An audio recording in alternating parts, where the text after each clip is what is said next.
welcome to game number 68 as I fix the players who are here at the moment. Okay, so we are currently in the lands of Galantry. The Principality is known for their love of arcane study and their hate of anything of the divine. Amusingly, warlocks and bards get some leeway even though they do pull their magic from the divine, but rangers, druids, clerics and paladins are considered high treason to practice it within the bounds of the nation, if proven. And sometimes the being accused by a noble is enough to have been as proven. The only way to disprove a noble is to have a noble. Yes, you have to have a noble on your side to disprove an accusation by another noble.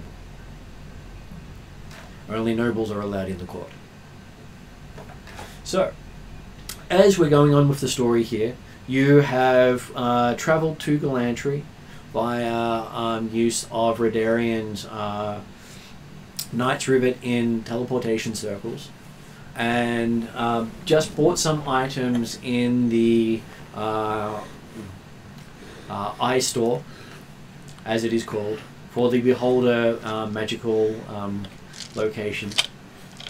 They have franchises everywhere. Unfortunately, every franchise is the same store. Depending on which time you take it in, it might still be the same store.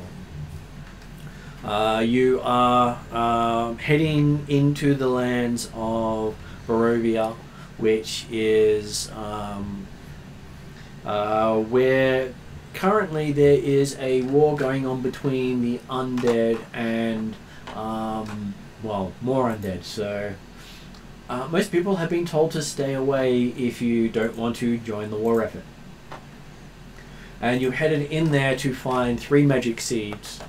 One which you will have to ask Friday's game about, and 2 that you might actually be 2 you have to ask Friday's game about. I have to check my notes on that one. So yes, you have a chance of finding at least 1 seed in that area, but as far as you know, all 3 are located there. Rumors have placed it with the Wizardly Wines vineyard. If I actually get the name right instead of confusing the words, that will help. It is known as... I'll have to tell you later because, yeah, reading doesn't... there it is. Wizard of Wines, it's called. Wizards of Wines actually originated in Galantry before it was added to Ravenloft, as a curiosity if you're interested. So you are travelling north with your random items offered to you by the ice store, and some of you paid a dear price for them, and some of you will yet to pay the price. At the table today we have Mark. Good evening, I am Bradshaw the Great, with his fellow companions. That's all I'm going to say. Online today we have David. Bradshaw the Great's a bit of a stretch, isn't it? That's like saying It is. Dimitri, right? I didn't say Dimitri, did I? I said, you could say Playman the Great. Yeah. It's okay. It's alright, we just don't. Yeah. But if I said Plum the Great, I'd be telling you the truth. Anyway, I play Plum the Great, a human barbarian, an Ethingarian, awfully fond of horses, and not very fond of characters who call themselves great. Oh, come on, there's a love there. Come on, there's some sort of love. What is you calling yourself, sorry, whatever the Great? Well, don't call yourself Dimitri the Great either. No. Also, was anybody thinking the Count from Sesame Street during that intro? Like, I was thinking, like, one dead character. Anyway. A bit like that, yes. Well, you do get those sort of things happening in the background, which is always nice to have. And that brings us to our next online player today, and that is Martin. Oh, yes, I'm playing Tyrillin Silverleaf, a wood elf monk, and hopefully I don't die. We all hope that, and doesn't always happen as we hope, but hope's always great. Also tonight online we have Emrys.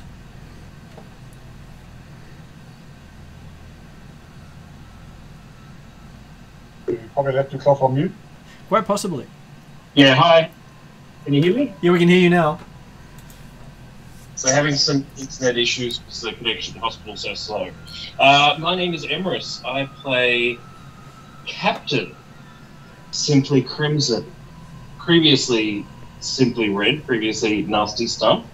And I'm a halfling fighter with some really cool weapons with absolutely no bad parts to them that I got from the ice store. And I'm very happy to be out and about again after recently discovering that owning land is not all it's kind of messed up to be. So yeah. Yep. And also from Emrys's location we have Grace. Hi, I'm playing Little Miss. She is a Irendi pirate. She is grateful to have just resumed her original physical form of the human albino that she is. Terribly short, diminutive, but loud in personality.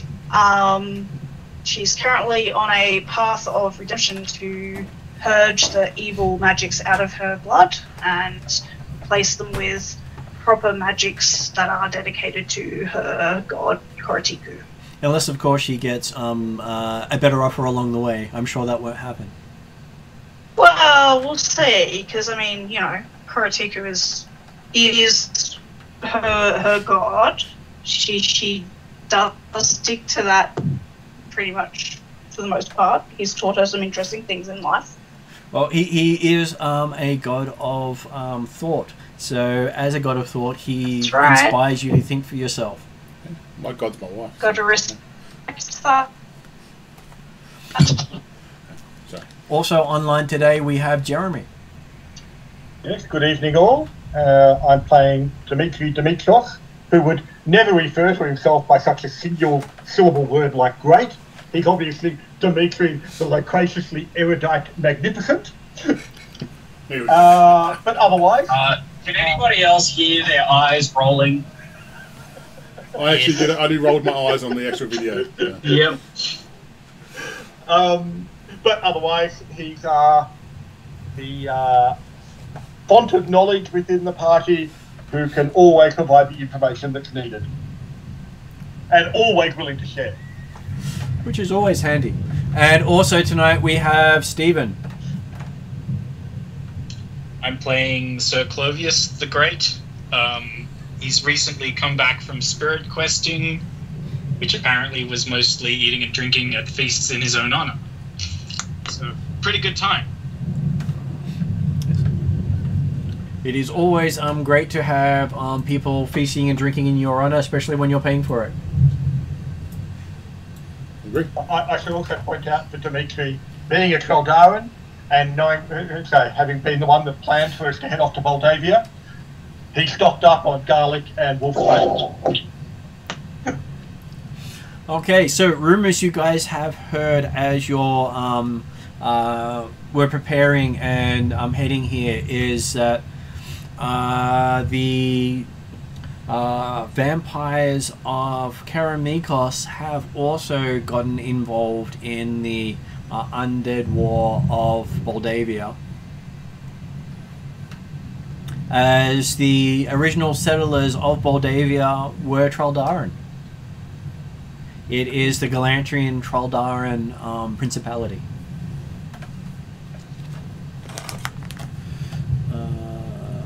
Currently my computer's trying to update in the background, so that's always fun. Okay, and you have also heard that there is a spillover of a war in Wendar to the north that crosses the mountains into Moldavia. So there is more than one war happening, and there is a bunch of dwarves from Rockholm who are also vampires have thrown in their lot in it. So it is not a simple conflict to begin with, and you're basically heading into a potentially 6-way war. Now, Bradshaw doesn't believe in vampires. Oh, he does. Does he? Because he doesn't. No such dwarf would be from Rockham would be a vampire. There is the dwarf known as Red Tooth. It is one of the horror stories they tell their dwarves, and the reason why one clan was utterly destroyed. Okay. But obviously they're all just mythical tales that they're just told to fight children. That's right. Yeah, that's what Bradshaw. Unlike Dimitri, who absolutely knows that vampires exist. Well, they show on a map where not to go in Rockham because that is Red Tooth's territory. And every dwarf has been taught this. Okay, that ruined my whole idea I had just then. But it's okay. But I'm going, Red Tooth. I was going to say the whole night is... Is it wrong that I wish Victor was playing this campaign? It would have been interesting if Victor was, because this is the vampire storyline. I'll let him know after the game. And you now get the choice of, do you fast forward to the lands of Moldavia, or do you want to roleplay how messed up it is trying to get there? Ooh. Now, Plowman and I just want to kill things, but I'm not sure what everyone else thinks. And when I say messed up, I don't really refer to that very often. That's rude to just assume. You might be right, but that's very rude. Oh, come on. Look, Bradshaw and Plowman have a similar kind of aspect on these sort of things. Well, there will be a significant... Go on.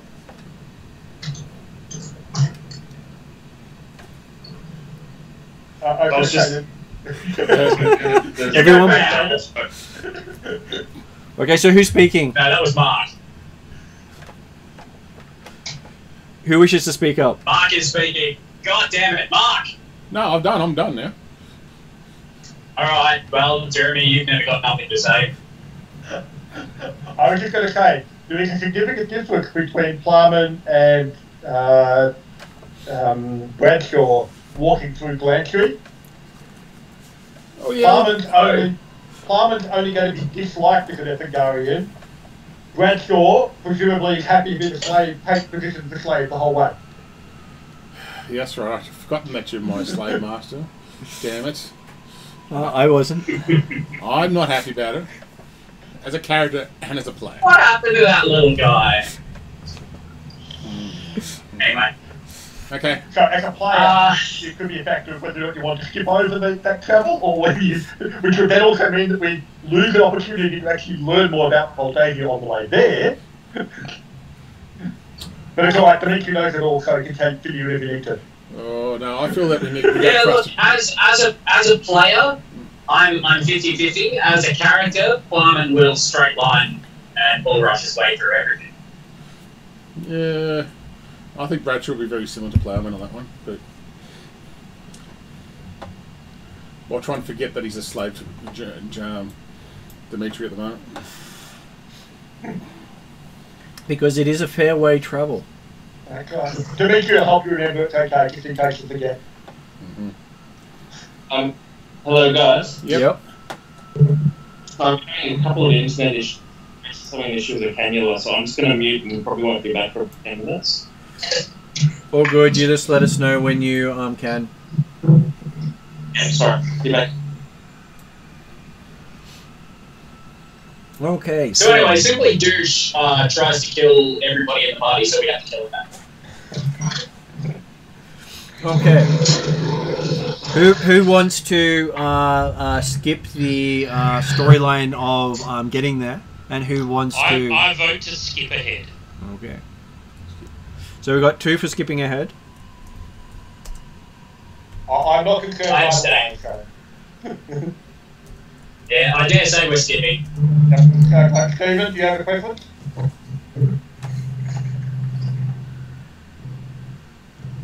Good chat. Mine. Are you there, Stephen?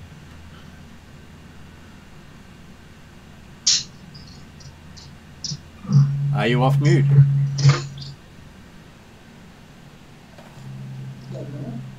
You are very quiet. It sounds like you are muffled.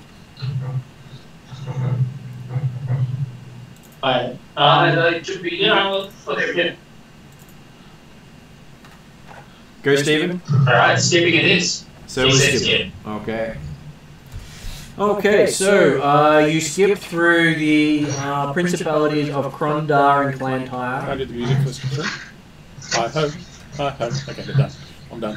Okay, so and just for your reference, David, Krondar is the Ethingarian principality. So it is it is the place you would have been most at home, and always wanted to have a chance to let loose in. Yeah. And you skip the Principality of Clantyre, which is the Scottish Principality of Galantry.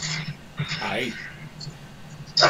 And the one that gave you a heads up to what was actually happening in Moldavia. So you were going in cold with no knowledge of the story. So, after taking advantage of the Galantrian undead transportation service, guaranteed to get you there without interacting with the living,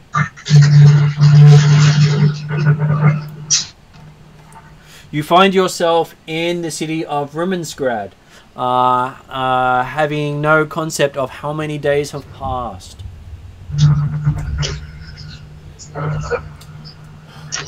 Have we given up the slave thing yet, Dimitri? In this area here, if you are a dwarf and not a slave collar, you are dead. Okay, I haven't given up yet. Okay. That's okay. We're still in Galantry. It's just that you can skip over a lot of the interactions with Galantrians until now. It's okay. So, are we aware of where in Moldavia we've ended up in that case? You are not.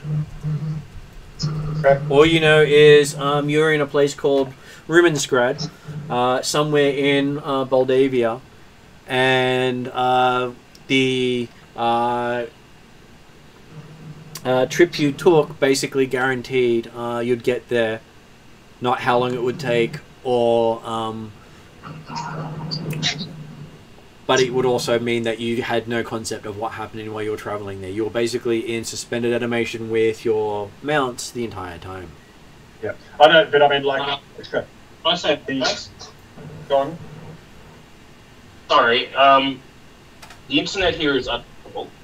I'm going to help Grace out with a cannula thing, and then I'm going to go to her house and log in. So Grace is going to log out now, because we just cannot get it to work. But I'll be online in about... So I'm so sorry, guys. All good. We understand with that, and we were trying to make the best of the situation. Awesome, but I'll be on Zoom. Okay. Bye, Grace. We miss Bye, you. Grace. Bye. Okay, so yes, you find yourself in the city of Rummensgrad with undead as far as the eye can see. Some of them moving cobblestones, which you see are skulls. You are standing on skulls. The picket fences you see for all the little houses here are made out of bone. Everything here you see seems to have some sort of undead connotation, and you cannot see the sky. The sky is completely overcast. Well, you know, it kind of makes sense, you know. It's the great building material that you're always going to have. Why let it go to waste? Make use. And for Playman's perspective, most of the skulls that he's standing on are his people. Oh, yeah. It's just me. In all great things, you know, Ethingarians die in battle. It is a great death. A death we'd like to avoid, but, you know, death comes to us all, my friend. I'm just patting Better Bruce an apple. the death of battle than sickness or old age. Bruce would want to get hold one of those bones and just run around with it, but... And you see a sign up nearby saying, we'll reanimate your mount so it is better, stronger, faster. Bruce is strong enough as it is. And they have various signs up for reanimation of dead ones. Make your uncle useful again.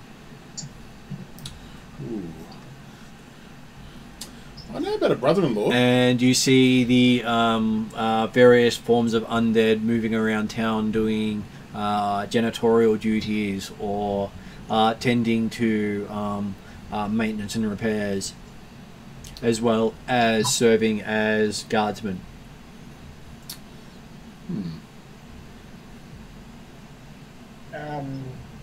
So once we've at least got bearings enough to recognise where, what was the name of the town? Clemensgard? Rimensgrad. Remensgard. Mm-hmm.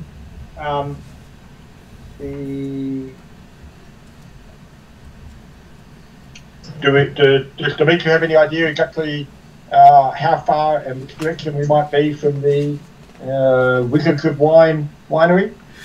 You know it is somewhere north, but I'm not sure where. Okay. It was never mapped because, to be honest, only the prince who had control of it actually kept it on the map. Yep.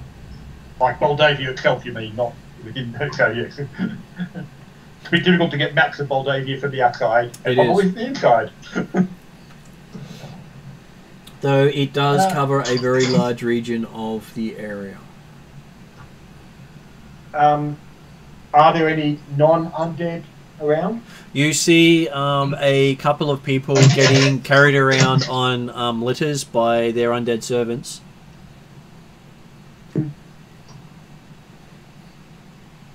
So from what we can see, from all the undead we can see tend to be apparently being used as labourers or servants. Is that right? That is correct. Yep. This is the centre of necromancy in Mystara. Yeah. The one place where necromancers rule.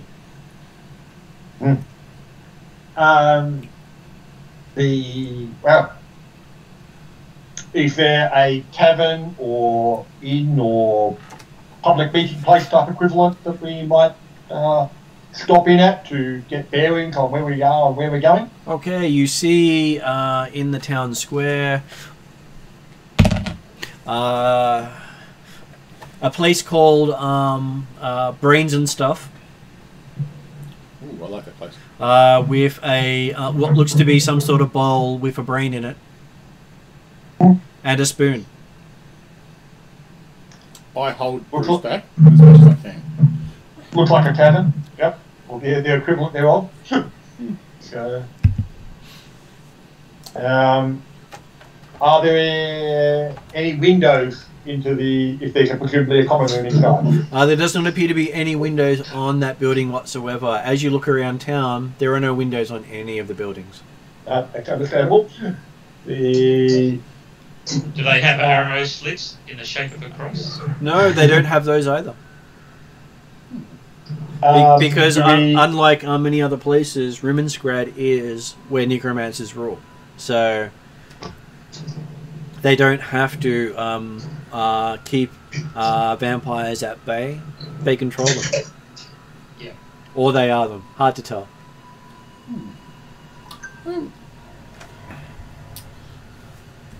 I'm just waiting for Dimitri to make a call. If he doesn't make a call within at least 10 seconds, Bradshaw will make a call. So.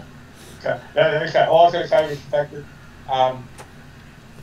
does the people going in and out of this brains in a bowl? They do. You see occasional groups of stocky-looking humans, which do remind you of the Troldarans. Except these guys look a little hardier than your people. Yep, right, we'll try that as the first point of call then. At least open the door and see if it does appear to be a common room and the equivalent of a tavern, as opposed to being a place where people go in to volunteer their brains to be put in a bowl. Or both. Okay. I'll let Dimitri go in first. So, as you open it, you hear music coming from inside. And you are greeted by what appears to be a spectre asking how many you would like seated. 2, 3, 4, 5, 6, 7. Space for 8 if we can. It bows to you and comes back a moment later and says, "This way, please," and then floats into the tavern. Okay. I'm leaving Bruce next to Plowman's horse because I feel that both of them will support each other with the current arrangements. So. Yeah, I leave Regime there, untied, but tell him to stay out of trouble. And I tell Bruce, don't get Plowman's horse into trouble. Okay. So. Though, David, you can unsummon Regime without any issues.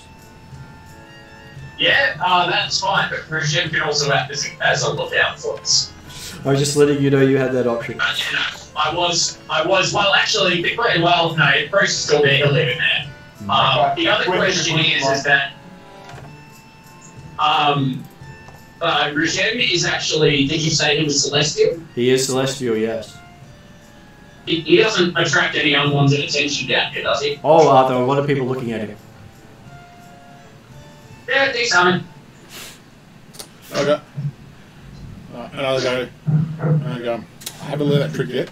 And I'll look at Bruce and go, no trouble. Okay, no trouble. Okay.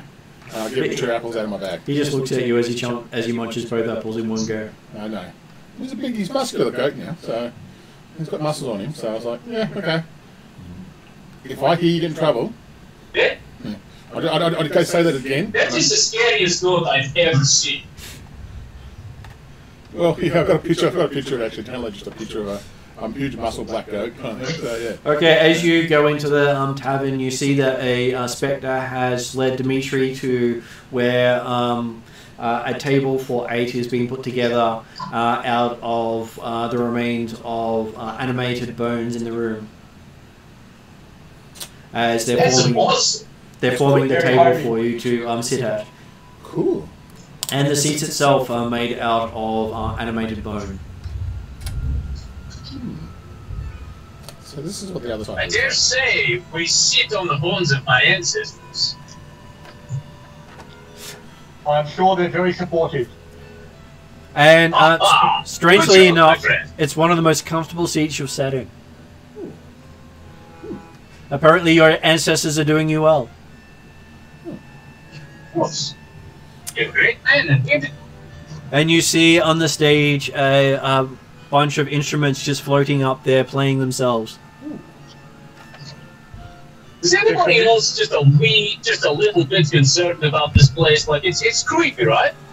I was about to say, does the music remind Dimitri of home? It Like does. Traldaran influence? It is the traditional Traldaran music.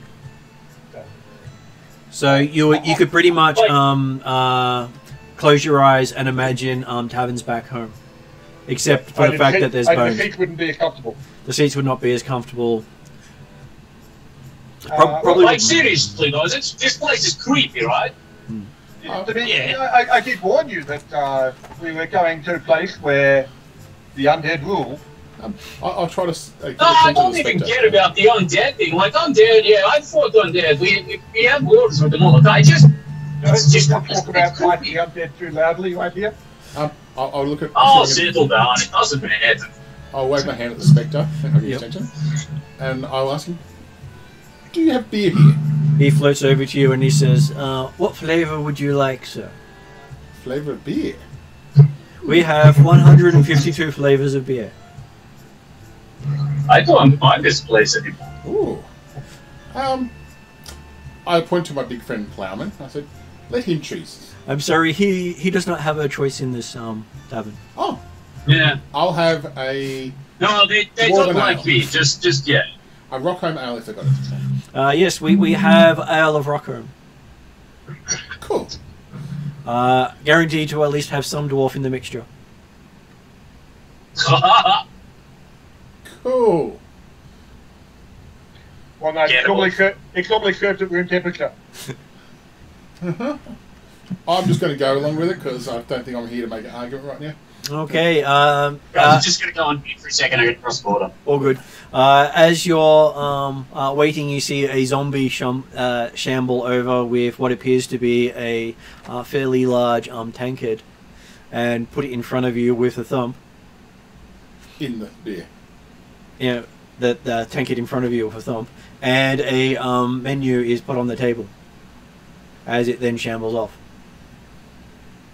I look at how big is, like, is it a stein or? It's probably the size of a small keg, and it is bubbling. Bradshaw always interested in new things. Not magical things usually, but getting a refined taste for beer around the world. It's the sense. I deep breath, take a tiny swig. Give me a wisdom saving throw. Okay, that's fair enough. Yeah, no, but you've already failed, push your drink. Wisdom saving throw. Natural one. Yeah, fuck. Okay. I've got the curse at the moment, I'm telling you. So, you're affected by the magic of the beer straight away, and start to see the memories of the dwarf it was extracted from. Do I know the dwarf? No, but apparently they didn't have a happy life. They were a slave. They had come from Rockholm, and they spent more than half their life in captivity. As a slave around this region. Yep. That's a sad story. Having bits of them cut off for experiments. Oh. And magic cast at them at random. Okay.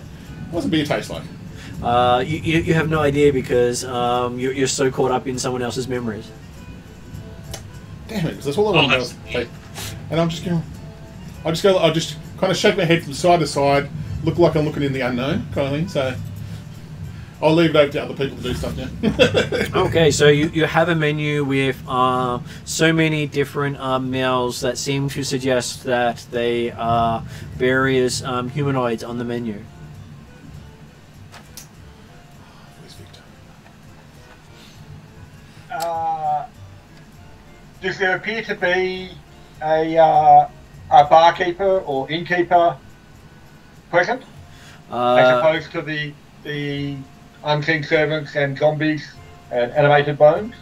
Yes, there does appear to be a skeleton with red glowing eyes standing behind the bar, currently polishing things with what you really hope is a dirty looking towel.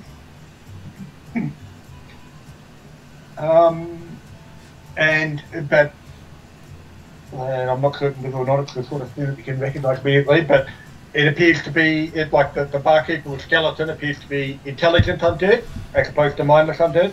Well, he did get a drink after being told by the Spectre, so it didn't seem that the Spectre was in charge of it. Yeah. And as you approach it, he looks at you, and you have a voice out of your nightmares asking you, what's your pleasure? Greetings. I was curious if we might know some more information as to this fine town and its surrounds. If information is what you want, pay you must, he says. Oh, of course, obviously. Do you have any Galantrian coin on you? He does indeed. Having just spent the last 2 months or so, or 6 weeks or so in Glantry. So. Okay, so you do you use one of their magical coins, which is the equivalent of a 50 gold piece? Effectively, Glantry money they use the standard popular gold, but they also have a magical 50, do they? They do. Which, if you disenchant it, becomes worth of a gold piece, while it's enchanted, is worth 50. But not necessarily worth 50 in Glantry, it's obviously worth only gold. I know, it is worth 50 in Galantry as long as it's enchanted. That's part of the magic of it. If you disenchant the person's wealth, you can pretty much bankrupt someone as a reason not to tick off mages. But they don't tend to have any smaller enchanted current, like a denomination. They have only one enchanted coin, and that's their 50 GP gold piece coin. Everything else is mundane. Yeah, so it feels given the situation of these having dealt with shitty Galaxy type stuff, 50 gold or the equivalent of 1 Galaxy gold, enchanted gold, would be a reasonable rate. It would be a reasonable rate, yes. Yep, It's okay. basically, in Glantry, if you don't pay with magic, you haven't really paid. Yep, okay. That's part of the nobility side of things. Yep. Yep, Dimitri will flip a coin and place it down on the bar. And he says, what do you wish to know, good sir? Yeah.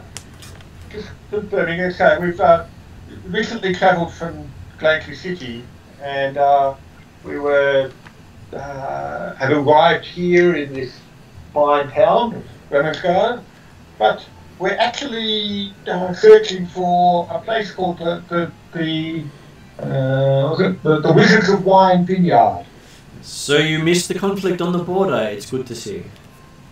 Well, it's certainly something that we figured it was easier to. We had no reason to get involved in the such wars, particularly when they're stretching across the border.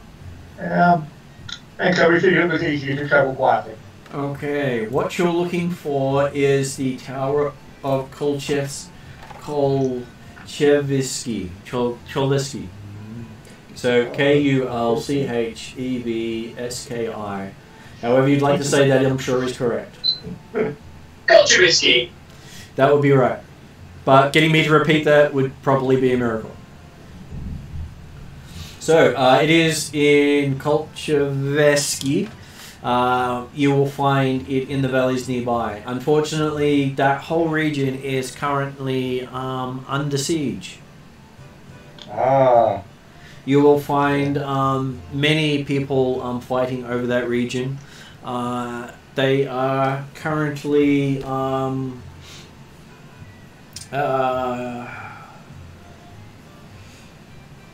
it says, have you heard of the story of Baba Yaga? I'm guessing it's a tale that, as a Chaldaran, Dimitri would certainly know of had heard rumours of Baba Yaga, but whether or not that would be appropriate in this situation. It is Baba Yaga is a name you recognise. Baba Yaga is indeed a name he recognises. So yes, he would say, the witch that maintains control over many factors. Baba Yaga is even worse in the Troldaran history, is because Baba Yaga is a Troldaran. Yep. Martin, do the Ethigarians know of Baba Yaga? Not much, because they've heard of the hut that walks, and every story of the Ethingarians that speaks of the hut that walks generally doesn't talk of anything beyond someone seeing a hut that walks, and that's the end of the story. Right, so it's just a silly story that Jeremy's people came up with. I think the point is, as soon as you see a walking hut, you get killed. Yes, that's correct. It's basically it's a silly story that Jeremy's people came up with. It's like the dwarf and vampire ratio. The Red Tooth story. And it is believed that she is between Polovia and Kolchevsky at this time. Ah. And I'm guessing, confirming then that Ravensguard, we're currently in Polovia, is that what you're suggesting? Ravensguard is currently on the river that defines the border of Moldavia as the province of Moldavia, whereas Polova, Kolchevsky, Palantin, Vladimirov, and Maris Keen are all parts of the principalities' associated domains. And Baba Yaga might be one of the forces that's currently besieging the tower. It is believed that Baba Yaga is one of the powers of Moldavia. Yes. But you mentioned that there were multiple factions currently besieging the tower of Kolkeski, or Kolkeski specifically, I should say. Yep. So Baba Yaga is leading some of those forces? She's not leading one of the forces, she is a force. That's what I'm about to say, yeah. She is the force, she is one of the forces being involved. Is there a traditional prince of that area? Traditional prince is Prince Igorov of Moldavia, is the traditional landowner.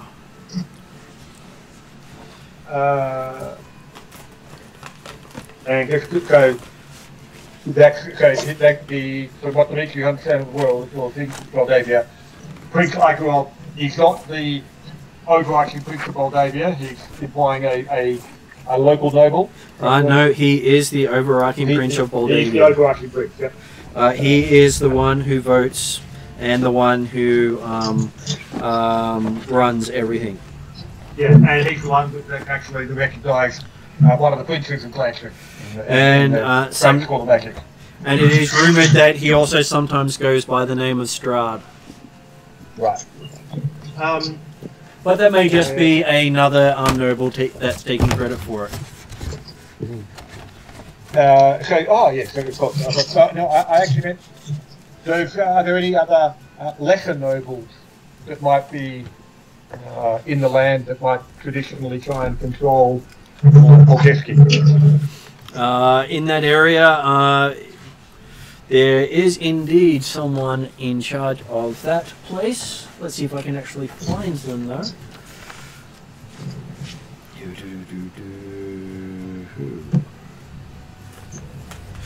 That would also be very hard to find because they haven't actually got which one they belong to. So yes, that there is a noble in charge. Yep. Each tower of Galantry has its own noble ruler,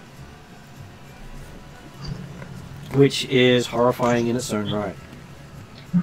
And so if there are forces, including Baba Yaga, currently besieging Kolkeski, is that,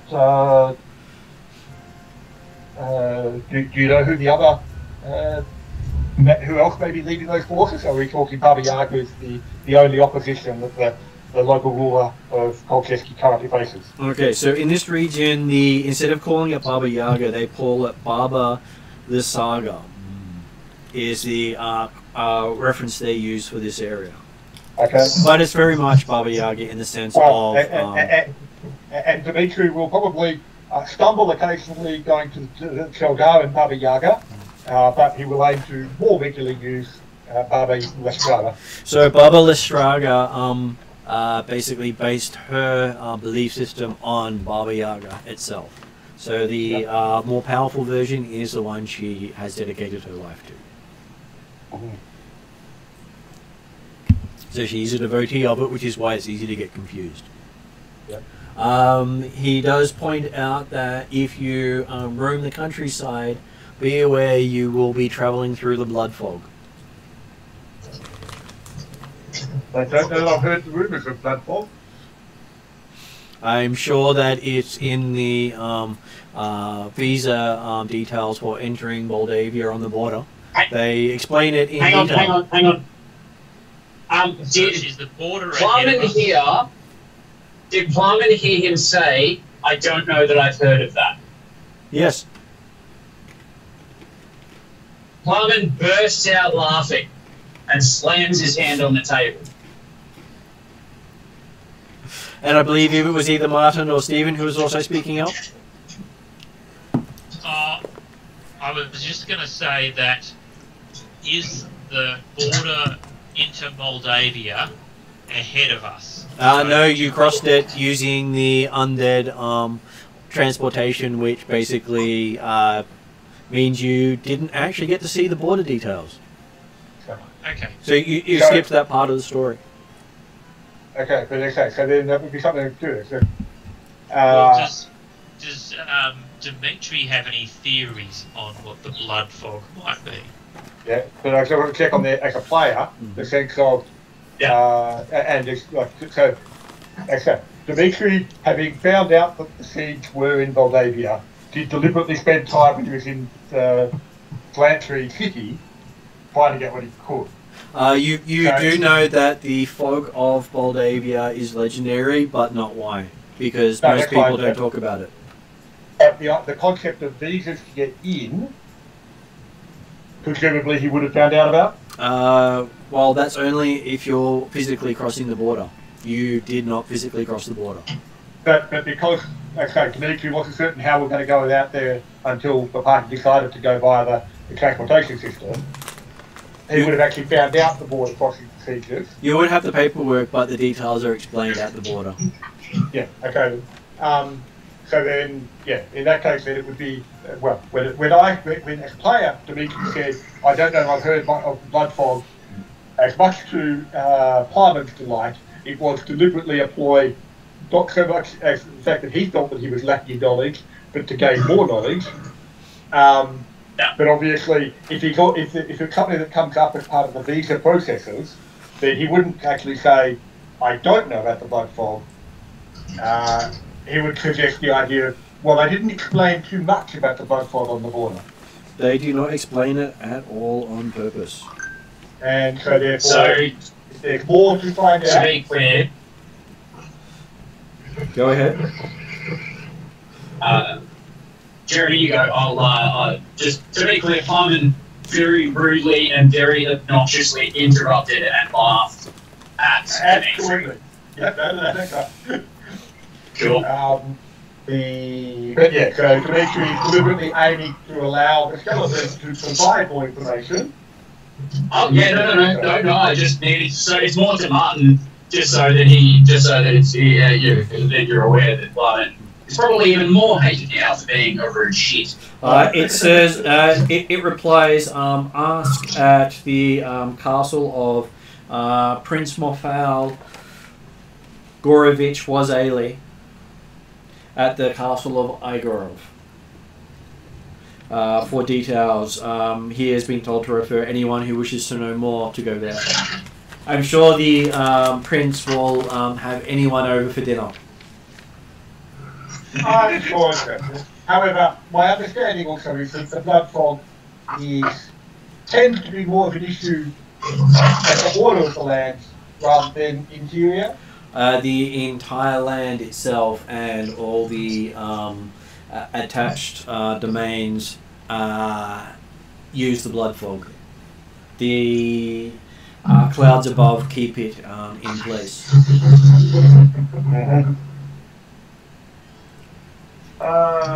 The House of Igorov uses it as symbol of their domain. Indeed, obviously.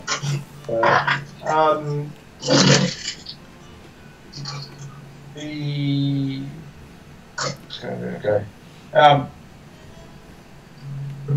So we're currently in Ravensgrad. Yeah. Romansgrad, yes. Rymskaiggrad. Yep, Ravensgrad. Did he say exactly what province within Moldavia that city is in? That is the town of Moldavia.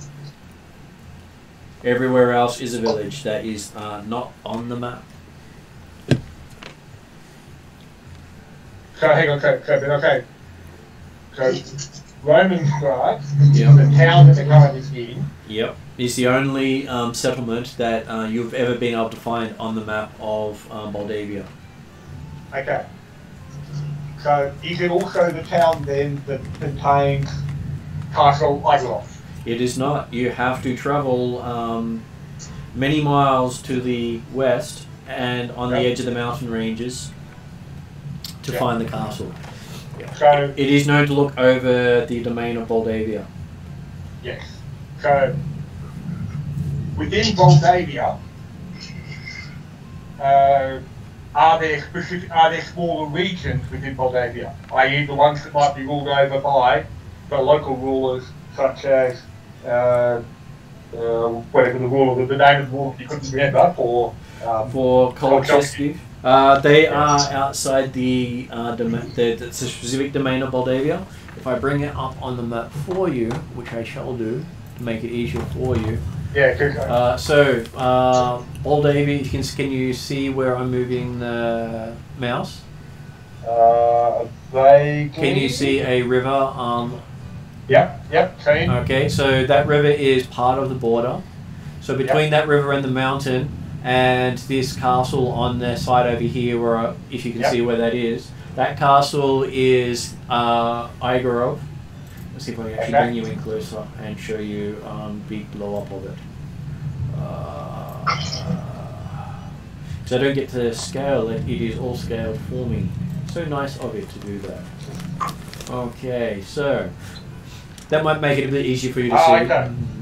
So we're in Strahd right now. Yes. Okay. Oh, right. Sorry, that's how you spell Kaczewski. That's why I have such a hard time pronouncing it. I can't actually get them to. No, that's right. You were told that Palensk is where you'll find most of the coffee production of the region. Kolchevsky is where you'll find most of the wine production, even though it's come to a grinding halt. And Polova, it can't remember what actually comes from Polova. Sorry, you cut out a bit when you talk about the trade of Palensk. Palensk is the trade in coffee. Coffee, right, okay. Kolchevsky in wine, and Polova, I would probably say, is cheese. Okay, happy with that. So each of those smaller, the castles have got the ring of hexes around them marked in red. Yep. When we think about Moldavia, it purely is the area that's covered by Igorov. Yep. Technically, politics and Kolchevsky are not part of Moldavia. Is that correct? That they are under the house, but they are separated by some land. But the land between it is considered part of Moldavia's principality's protection area, just not the land of the prince itself. Yeah, okay, so that's what I've heard. Yeah, I'm thinking, yes, Moldavia is effectively, or the principality of Moldavia covers a space that might be, 1, 2, 3, 4, 5, 6, 7, 8, 9, 10, like 15 hectares across and down, or up and down type stuff. And then within that, there's effectively smaller provinces that are ruled by local nobles. Or at least controlled, not necessarily ruled, because obviously Igorov rules everything. Igorov does rule everything in this region. The association is, so they say Lady Natasha Dachatenka is the Baroness of Polova, so that is that one up there. You found out that Lord Peter Gregory Timokov is the Baron of Kolchevsky. Lord Yuri Ivanovov is Baron of Palentisk. And Lady Szeza Markovich is Baroness of Vladimirov. And Lord Laszlo Rudlia is Baron of Maraskin. So those are the different external domains that are also considered under the House of Igorov, which is an extension of the Principality. Okay. So they are all considered domains of Moldavia, as they are the areas ruled by princes, by nobles associated to the Prince of Moldavia. Yeah. Now, he was talking about the fact that Kolchevsky is currently under siege. Yep. He mentioned that Baba Yaga is rumored to be there. Yep. Was there also an implication that there are other forces that were also trying to besiege Kolchevsky? Yep. Sorry, just making my books go everywhere. Hard to actually have them all open at the same time. He says that the forces of Denogarth are also encroaching into the region. Okay, so the attack on Kolcheski is not a inter-Moldavian conflict. No. It's not the Moldavian nobles fighting amongst themselves. It's definitely the external forces coming in to invade. So the rumors that you could probably have picked up was that the Moldavian nobles are all allied behind Igorov. Place of Igorov. Certainly surprising to Dmitri. The thought that there might have been some rivalry between, or outright rivalry. I suspect that there might be some competition amongst the various rulers to say who's the chief, who's the second in command. But yes, they wouldn't. They'd be very unlikely to resort to outright conflict between themselves. Though the rumours of the family from Karameikos region that is directly related to those in Moldavia are challenging the local prince for his right to rule. Okay, yeah, but again, from Moldavian's perspective, they're external forces because they come from Karameikos. They are external forces. The dwarves of Jeric, it's JY, many other letters thrown together. All good. Tower Castle in Rockholm have also entered the region, seeking to gain a foothold. The forces of Denogath to the north and the soldiers of Clan Tyre are also at odds with those of Moldavia. So there is an inter-prince conflict as well as trying to keep external forces out. And the Ethengarians have retreated from the front. So there, for the first time in recorded history, there's no threat from Ethengar. Thank you, but there's enough threats from everywhere else to make it not actually all that much better. With the time without magic, the Ethengarians have suffered greatly and have pulled back from the border. Dimitri, stop talking now. Yep. Can I share my beer with Plowman? Yep. Hey, I'll offer Plowman my beer.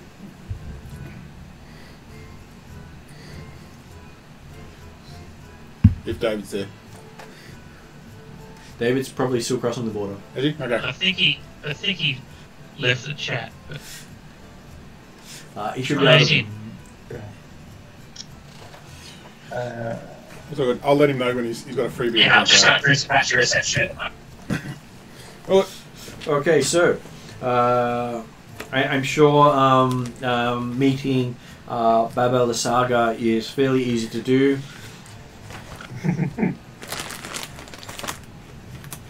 And I'm sure it won't require too much in the way of just walking up there and calling her out.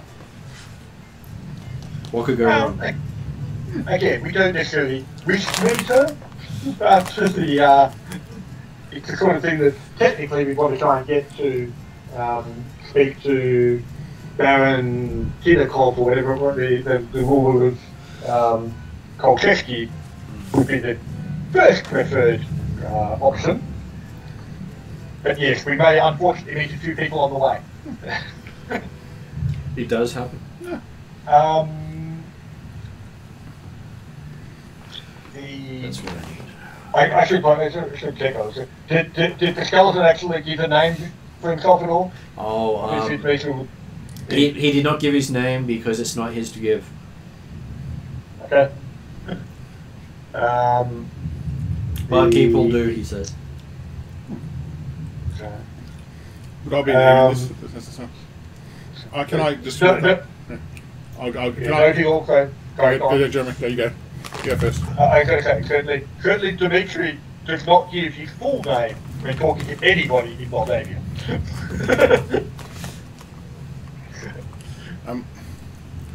I'll walk up. Yep. And, I'm Barry. He doesn't even notice you. Oh. Okay. Doesn't even look in your direction. Even off the Go and handout? sit down with your beer, slave. Oh. Slave, come back. These people do not want to talk to us. Can I kick Dimitri on the way back?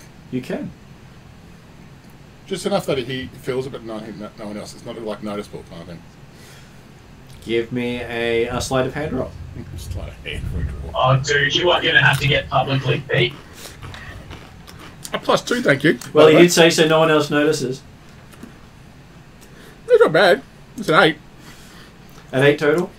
Okay, the music stops. will recognise your attempt and pull the firebolt so it's only a light dark prediction. You get hit in the back of the head by a bit of fire. Do I? As you notice, everyone in the town has stopped and is staring at you. In the inn. Eyes down, back to my seat, facing the beer. Well, you've got everyone's attention now. I would just drink the beer. Keep forgetting I haven't got out of the slave thing yet. So. The crimes in this nation are rather severe for anyone assaulting a noble. Well done, Toasty. That was not the smart move. I tried to do it sneakily. I whispered to Plowman as much as I could whisper. So, yeah. Hey, dumbass. These people don't want to talk to any of us. We are scum, okay? So don't talk to them. Okay. I'll have a beer again. You know, David. Yeah. My immediate thought of that was the idea of this. Imagine that Plowman's telling you doing something stupid. Pull your head in. That's alright, Plowman in his own way, Plowman is insulting him just by saying that. I accept any Plowman insults. I can accept any Dimitri insults. So it's like, I will accept Plowman's, I suppose, the right way to do things, kind of thing. I'll accept that, but I would ignore any Dimitri comments at the time. So. As per usual. So. Plowman says to Rachel, just remember, slave, death comes to everyone. And I just go so back. Been there, done that. Sometimes twice. Twice? I thought you were going to happen once. You of all people should know that death comes for us more than once. Really? I died once and came back okay. Exactly. So you come back. So death comes for you again at some point. Death's done with me now. Death knows that I'm too hard to kill. I don't think so, my friend. If death wanted you dead, you wouldn't be dead. So while you guys are talking, give me a perception roll. Sure. Sure? Yep.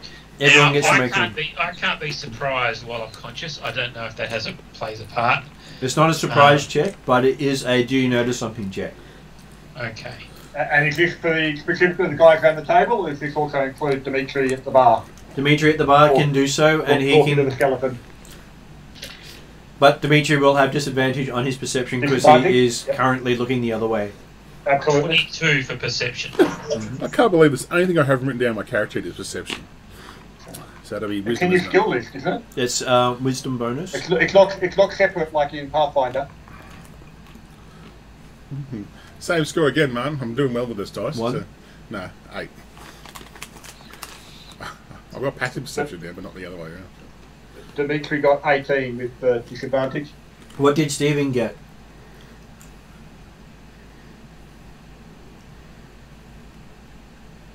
Who's on mute at the moment? Sorry, I just have to unmute myself every time.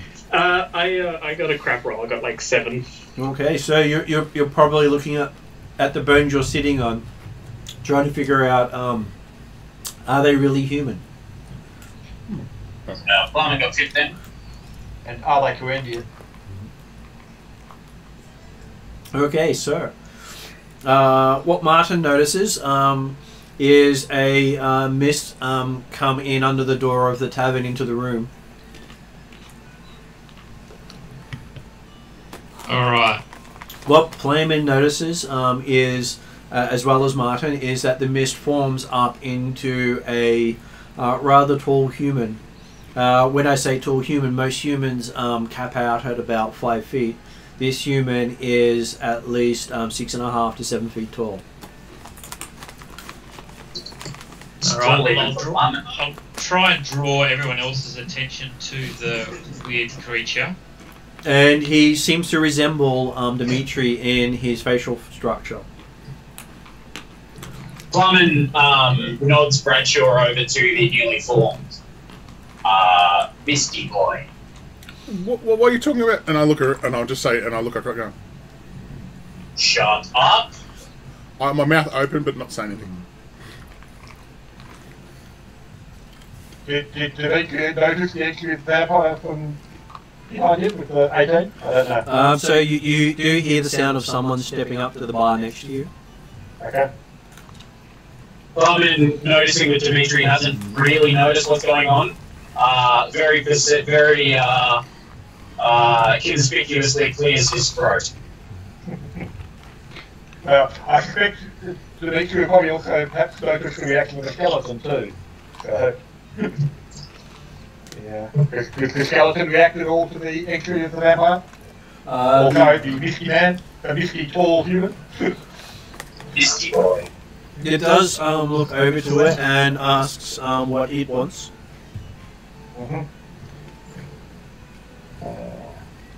Dimitri will ensure that there is some space at the bar to move into and take a look at the newcomer and see if you recognition or anything. Okay, looking at the newcomer, it looks as if he looks very much like you look in the morning in the mirror.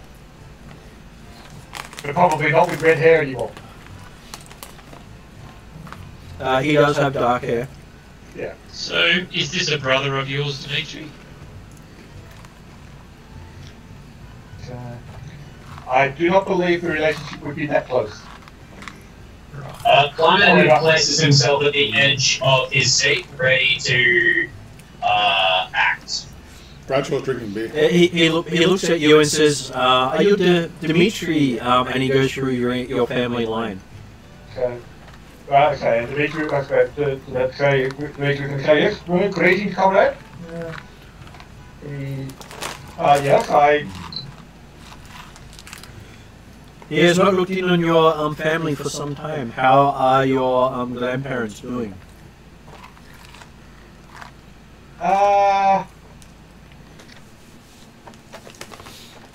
Well... Plumman kicks Bradshaw's shit and takes his beer away from him. I have not managed to catch up with my family recently too much, except for my grandmother, since you mentioned it, and she was doing quite well. Having the fact, realising the fact, yes, he did meet his grandmother quite recently in the Hollow World. Oh. Yes, he knew she was still somewhere out in the world. Though your parents have not written him of late. Are they well? As I said, I did leave the family home some time ago. And you are, sir? Me. I am just a friend of the family, he says. Here inquiring about business. Maybe inquire a holding or two.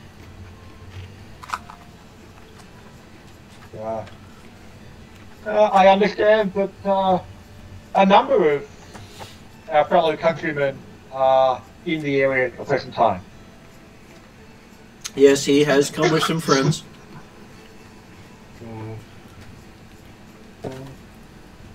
Some of them may even be your family. Hard to tell. They all look alike to me. I'm making no interest because I'm just a bit upset Plowman took my beer away. I like this beer. I rolled a 1. Obviously, Dimitri's actually just put a hand in his pocket and grabbed the handful of the garlic. What's a bunch? Plowman holds his finger to his lips. Magical shiny stuff. So Dimitri certainly aiming to have some garlic on hand at that point. The conversation proceeds most politely, obviously. Yeah. And while you're talking, you do remember as a kid that your Mum used to write letters to a distant relative. You never really found out why or what it was. Yes, but let's face it. All Strahd have got a vampire relative somewhere. Or how many generations back? It could have lived for a couple of hundred years, so it could be Exactly. great-great-grandfather. Well, they've already said the fact that he was catching up on Grandma recently. Maybe he's your grandfather.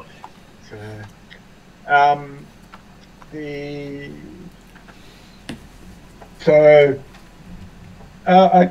was just talking to the barkeep here as to getting an idea of the lay of the land. Are there any particular areas that you and your friends are particularly interested in at the present time?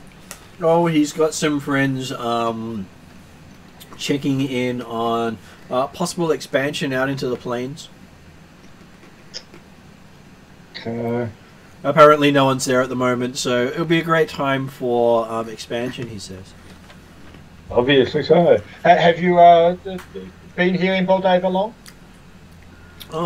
Not too long. He did have some friends who moved here a while back, so he was just checking in to see what happened to them and why they're not writing in. Well, I understand that Moldavia is facing difficult times at the moment, and there's a lot of unrest in the area. It's yes, I have been warned that those unsettled areas can be quite dangerous at this time. Yes, apparently there's a lot of unrest in the region, he says. So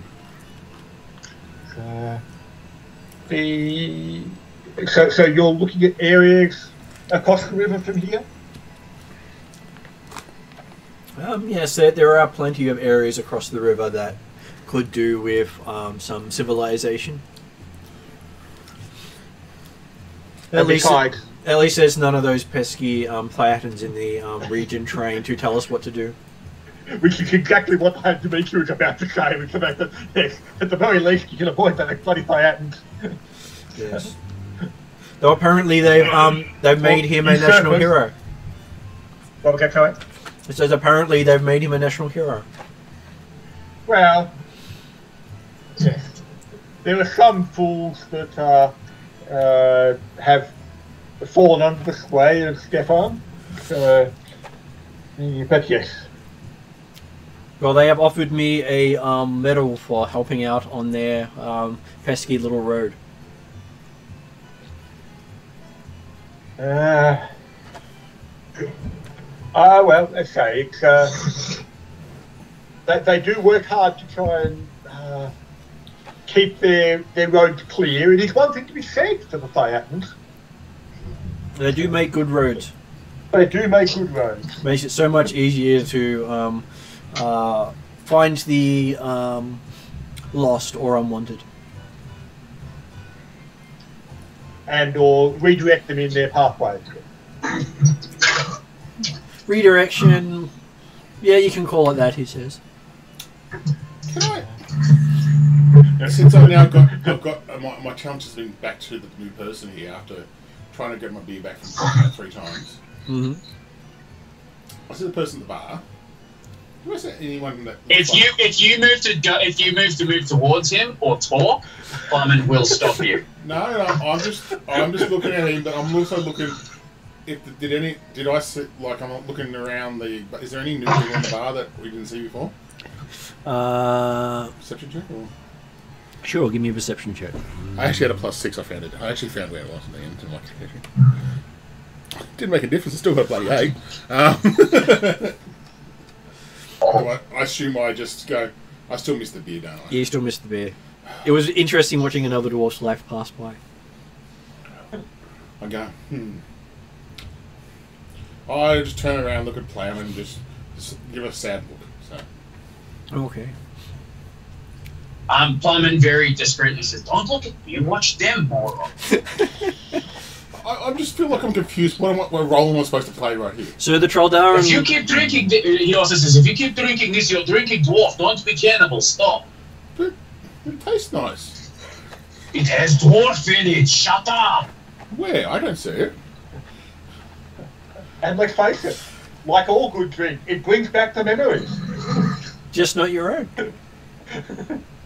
I rolled it one day, but I've got to go with it. Yeah, actually, can somebody roll me a d20 just quickly? Sure. I'll roll that, you know, one over here. One of those new ones you want? I'll roll it. You got a 7. You sure? Because I'm more than happy to roll one of these ones and see what happens. That's my highest roll tonight, Martin. Let's go with it, okay? Plum tips your drink out on the floor. Yep. Oh. And you see little shades pop up from the drink as you see glimpses of memories you hadn't gotten to. I laugh. I cry, do I? Oh, you probably feel sad that you missed out on those memories. Oh. Why would you do that? I just literally look at Plowman with disappointment. He knows how much I like looks very... Actually, you know what? So roll me a d20 again, please. Sure. I'm going to use different dice. He got doubled my score now, 14. Klarman gets 17 on an intimidation check based purely on him death staring you. What do I roll against intimidation? What is your Probably will saving throw, isn't it? I would say Constitution saving throw. Or will. No, will would probably do for a death save. Definitely will. Will. Oh, damn. What's your will saving throw? +1. So it would be a DC of 11 then. You add it to a 10 to be the DC of him trying to death stare you. You could roll.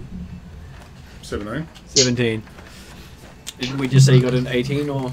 He got a... What did you get, 17, didn't you, for intimidation? Or? Correct, yeah. Oh, so I got 7. Okay, so apparently you're getting a unhappy stare to the death stare. That's okay, as long as he starts paying attention. A small huff and I'll turn around and watch.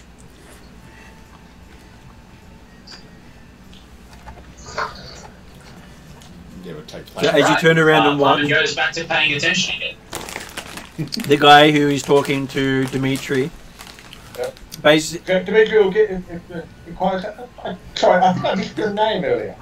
He said he just waves his hand, and you have the feeling that he told you. How far was he away from me? Well, okay. Certainly, unless there was magic involved, Dimitri made the comment with the understanding, with the knowledge of himself that he hadn't named himself, and so he was trying an open gambit to try and get him to name himself. So what I'm getting at is he has a thought in his head of I'm sure I know what it is. But okay, right, yeah. So there was magic involved. There was magic involved, yes. Yep. Okay. I didn't even know that. Sure. No, that's right. Yeah, I've got that. Yeah, okay. As a player, I've got to work out exactly what the connection in that text was. So, yes. Yeah, absolutely. You don't really know. And he asked you, child of Traldara, why are you here? Well. Give me a wisdom saving throw.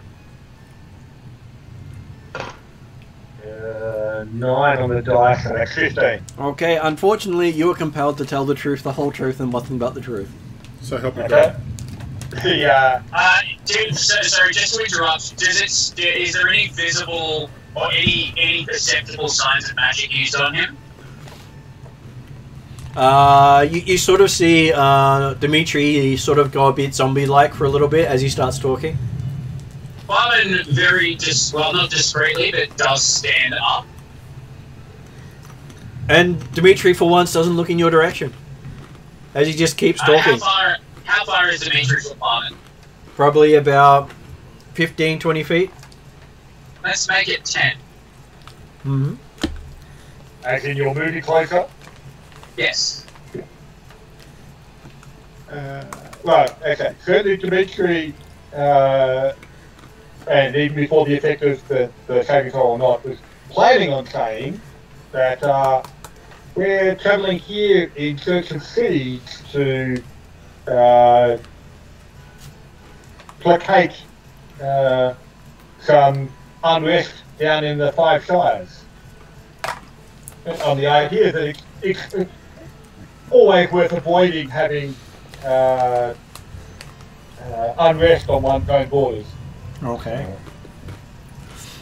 And surprisingly enough, you realise you've actually said more than you intended at times as well. Absolutely, I'm happy with that. If Dimitri seems like he's giving away information that really shouldn't be given away, then Lyman will interrupt. Okay. As you come up to interrupt, you realise that he just finished saying stuff just as you were about to interrupt. By the way, but if it's like completely sensitive information, by interrupt I mean I will hit Dimitri with the butt of my glaive. Okay. Not in the head, just in the nuts, in the leg, whatever. Okay, so as you go up to affect Dimitri, give me a wisdom saving throw. Yeah. Alright, hang on 2 seconds. You got my dice, right? Yeah. Oh, come on, give me a 20, you little turd. Oh, probably don't roll a percentage dice. Hey, or a d12. Well, percentage dice has a bigger chance of rolling a 20 or more. Do I feel Dimitri's that's right right. now? You've got half a chance to succeed if you roll 50. Insight roll. Hang on, I have to give it a shot anyway. So did you say wisdom? Yeah, wisdom saving throw. 15. 15. Okay, so as you go up to hit Dimitri, you find yourself also joining in the conversation, giving him more information. Damn it. 21. That's alright. Plumman doesn't know shit anyway. 21 as you see both Dimitri and Plum trying to compete at who can tell this guy the most. As a mage slayer has my feet, I'm not even within 5 feet of this guy, am I? No. Do I feel my master's being threatened now? Well, you don't feel like he's been threatened at all. No, I don't care. Okay, so when you both finish telling him an awful lot of information, he puts a hand on each of your shoulders and you feel yourself relax. Okay. Then he says, seek out Baba Lasaga's hut.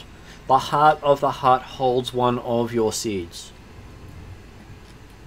If you can get that one, you should be able to find the other two. I take it we believe him? You do believe him. Like, wholeheartedly? You do. Sorry, without trying to ask exactly what Jeremy asked before, like, we completely, wholeheartedly, and unquestioningly believe it? You do without him actually having to use magic. He sounds like he is giving you a non-compulsion advice. You think when he put his hand on you, he dropped the compulsion? The compulsion, the power behind it doesn't matter. As long as we completely, unheartedly, and unreservedly and wholeheartedly believe it, that's all I need to know. Yep. Well, does that mean you will try to convince us who haven't been under the compulsion? Yeah, you're damn right. Yeah. Well, We're going to go get that seed. Okay, to make you aware, the question the fact is yes. We understood that the seeds were up in the area of Kolchesky, where Strahd is apparently located. He says he gifted them to the region, to the Wizards of Wine's winery many generations ago, which the Baba Lasaga stole one. Right. Yep. The Prince of Igorov stole another, and the Elves of Wendar stole the third. Since then, the Wendarian gem has been stolen by a dragon. The one stolen by the prince has been taken by a barbarian, and Baba Lasaga still has the other gem. Do I hear the barbarian bit? I'll look up and down, plowing. So the dwarfs lost theirs to the dragon, you said? No, the elves of Wendar lost theirs to a dragon. Who would do a thing like that?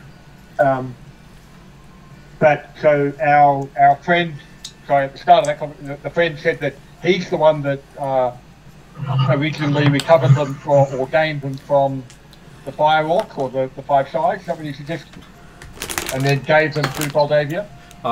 He didn't say he got them from the Five Shies. He said he gave them to the Wizards of Wines winery.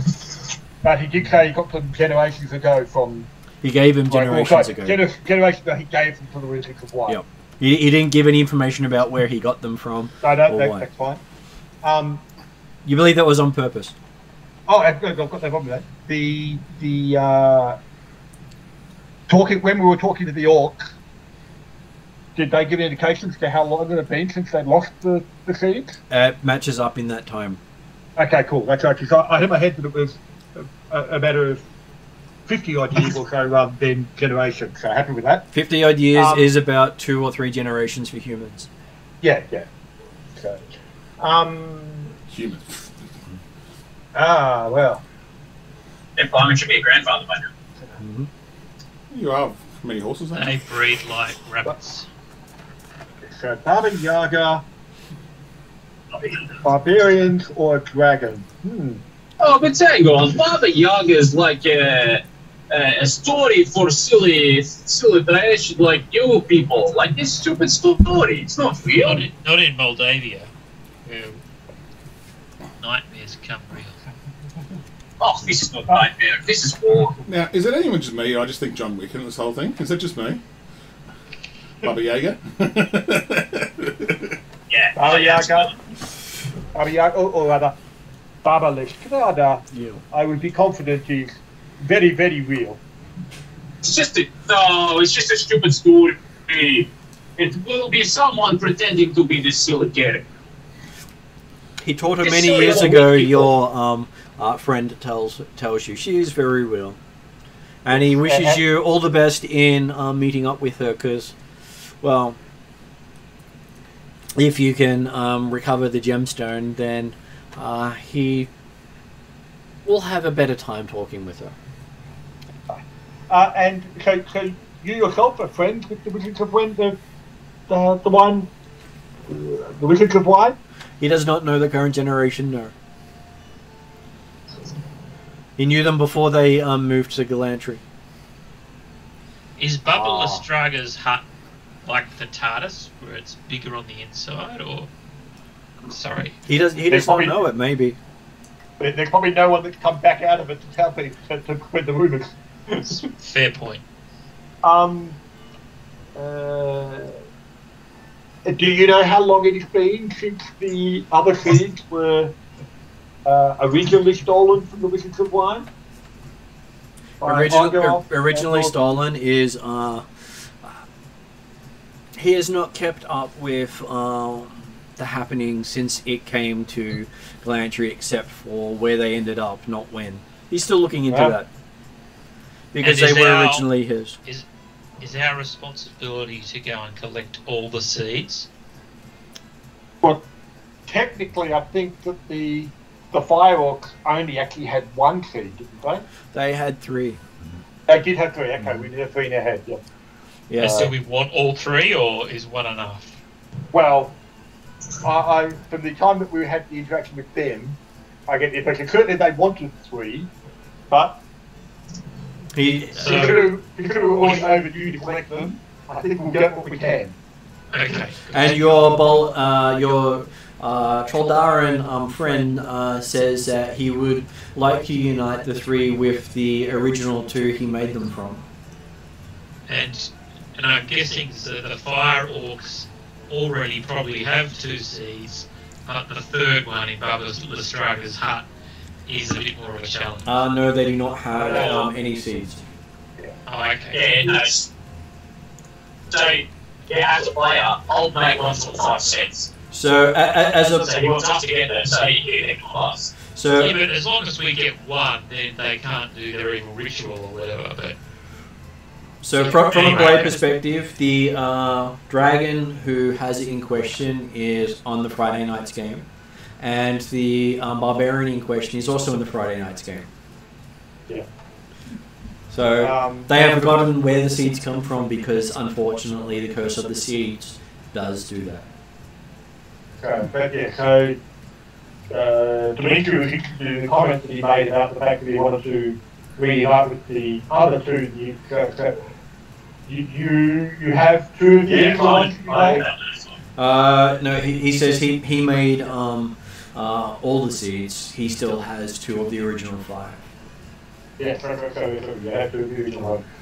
Because they always make it in 5. That's this ghostly vampire guy, is that what we're saying? Yeah, this is the vampire. The native Colorado vampire apparently who made all 5 of them originally. And is that fine to just leave his 2 with him? Or is there some sort of acquisition required? Well, it's for the Dimitri's going to actually first of all ask you, do you happen to have the 2 with you at the present time? I'm curious to see if I can see exactly what we're looking for, so that if we are... Plumman raises his eyebrow and takes a step backwards, away from Dimitri. Okay, so he starts pulling out what appears to be a long blade.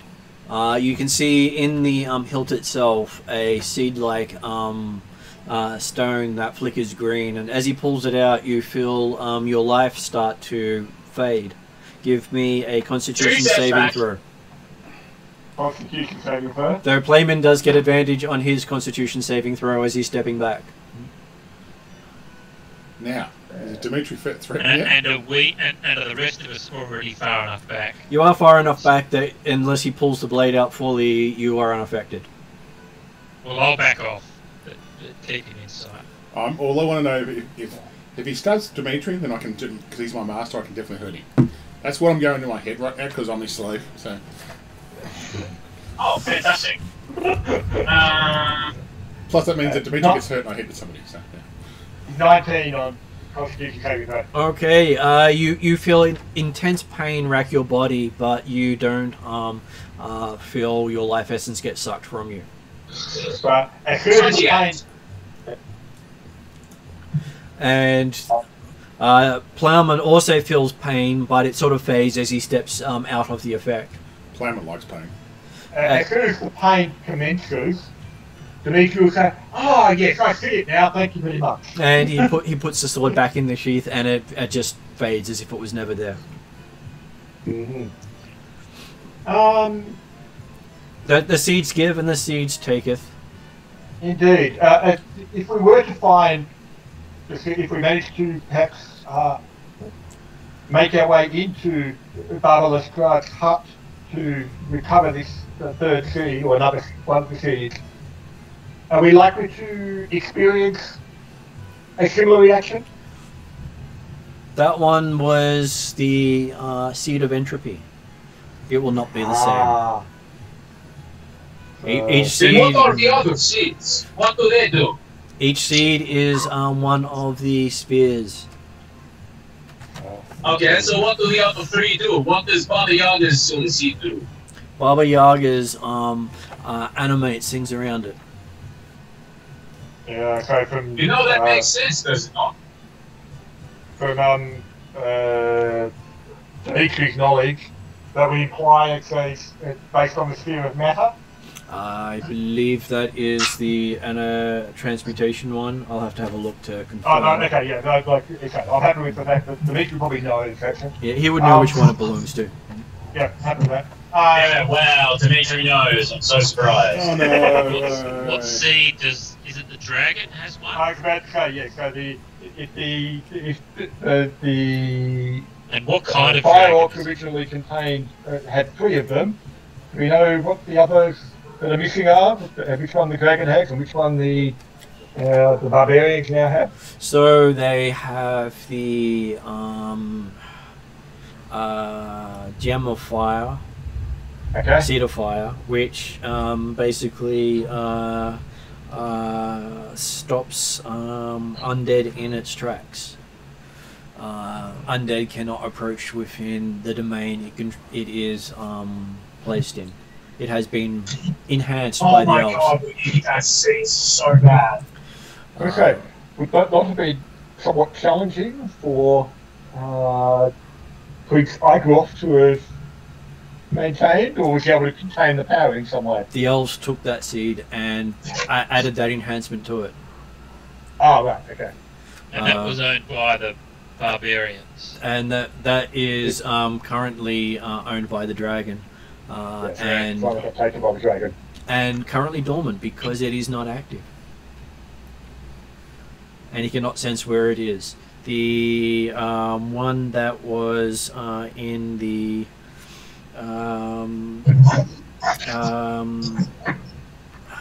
that the prince had taken. The hands of the barbarian that was stolen by Igorov. It basically provides intelligence to plant life. So so it would it was last seen in a living wicker man. Before it also went dormant. And the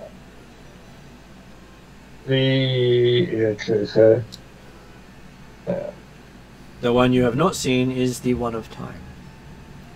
Yeah, which presumably is still in the hands of our friend, but we don't need to. Right now, whilst I suspect they will have potentially less painful effects than entropy, it probably still has more permanent effects. You would think it would, from the way he acts, it would take years from you. Exactly, that's right. And what were you saying? It was a living wicker man or something?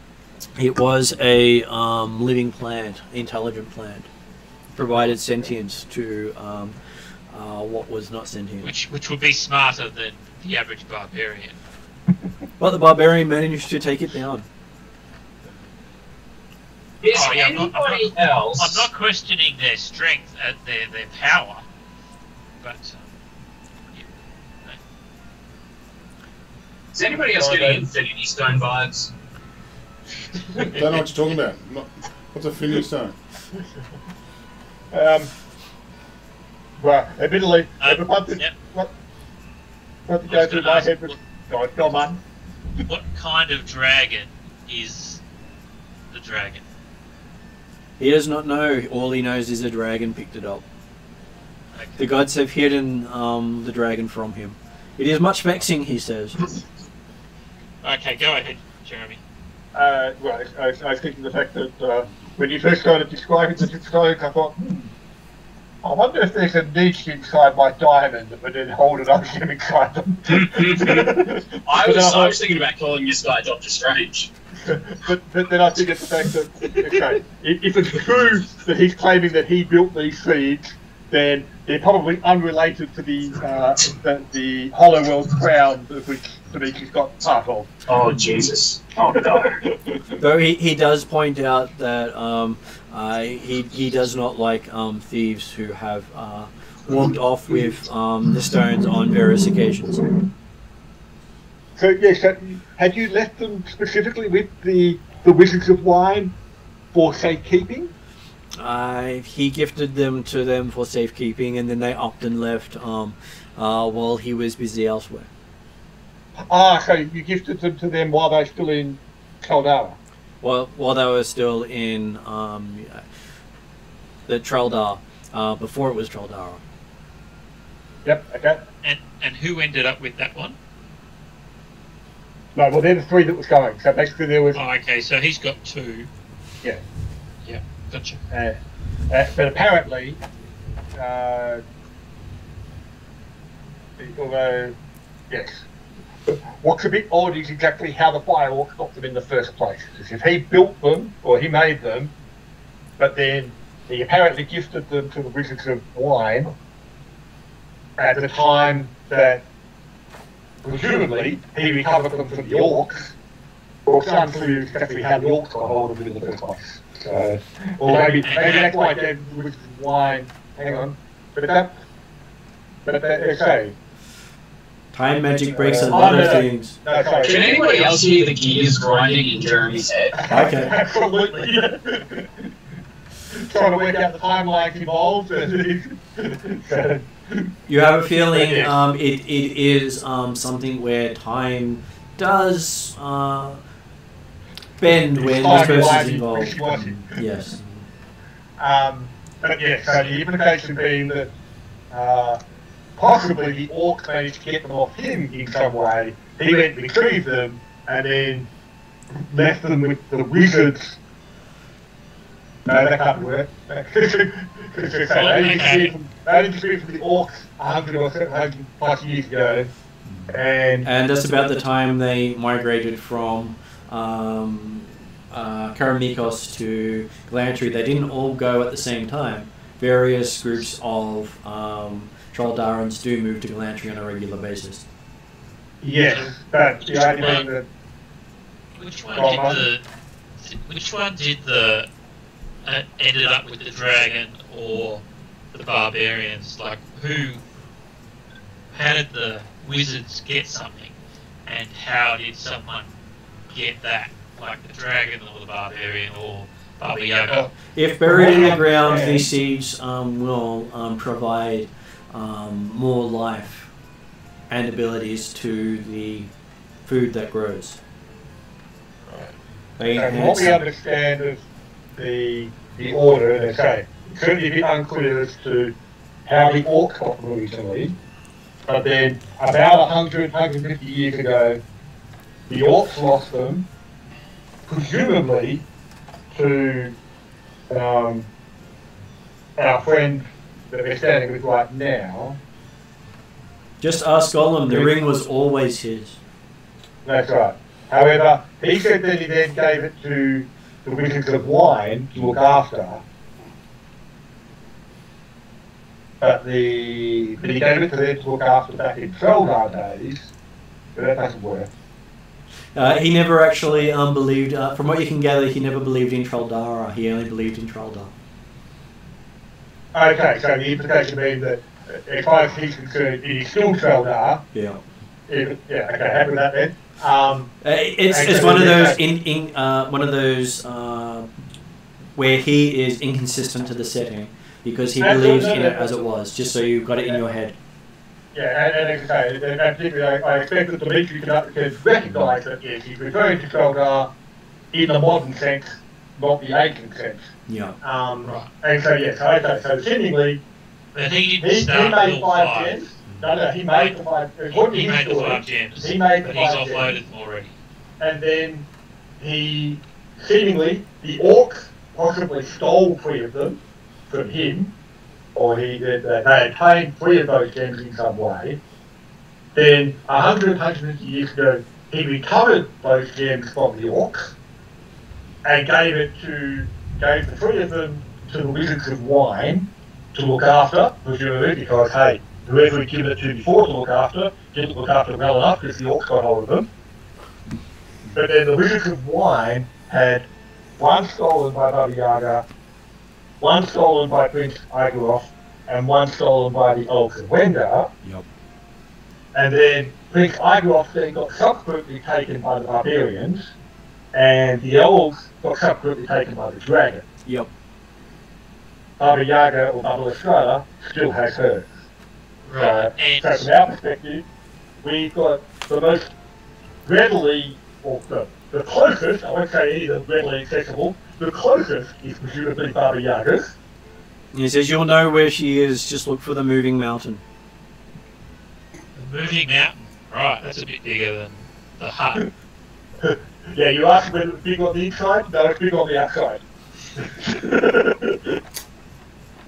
So there's no magic effect of combining all 5 seeds to blow up the world or something like that. And he says, no, nothing like that whatsoever, and then you forget you even had the thought. Okay. Whatever the true action was, But he had all 5. He had all 500 years ago, and he's let them slide. Like, obviously 500 years ago, yeah, when he had all 5, he didn't have the power of whatever. So, just to put it in more perspective for you as a player, Martin, they're called seeds. Right. So they most likely evolve over time. Okay, so they've become more powerful, probably. So if he did get all 5, he may have a lot more power. Yeah, he was than he playing could the- 500 years ago. That's right. When he built them, he was playing the long game. The long game, because he's a vampire. Exactly. And- Potentially, the entropy one that just went to suck life had the potential when as it sucks life, it's going to grow a bit, or at least grow in power. So, and so now I'm thinking, the orcs didn't really describe exactly how they used them. They just worshipped them, didn't they? They did. Yeah, they didn't necessarily. So potentially they'll have a growing power in the presence of the orcs, but not necessarily in all the ways they might have wanted to. Think of the Indiana Jones and the Temple of Doom and the villagers. Yeah. So they were using these stones like the villagers would. Yep. Lucky brains. Admittedly, that's the main thing I remember from Indiana Jones and the Temple of Doom. I always thought it was one of the it's the worst of the trilogy. No, the last one is the worst one, I think, personally. But That's why he said trilogy instead of yeah, four. that's very cool. Very cool. I picked up that note. Bradshaw would go up to Dimitri and I go, Master Sir, can I wait outside with the goat? I look with a bored look on my face. You'll wait when you're told. Yeah, I'm very interested in this story, but that's just me. Well, Dimitri's got an excellent story as well. Bradshaw's got his beard knocked over, can't do anything, gets in trouble for kicking Dimitri. I'm not having a good time right now.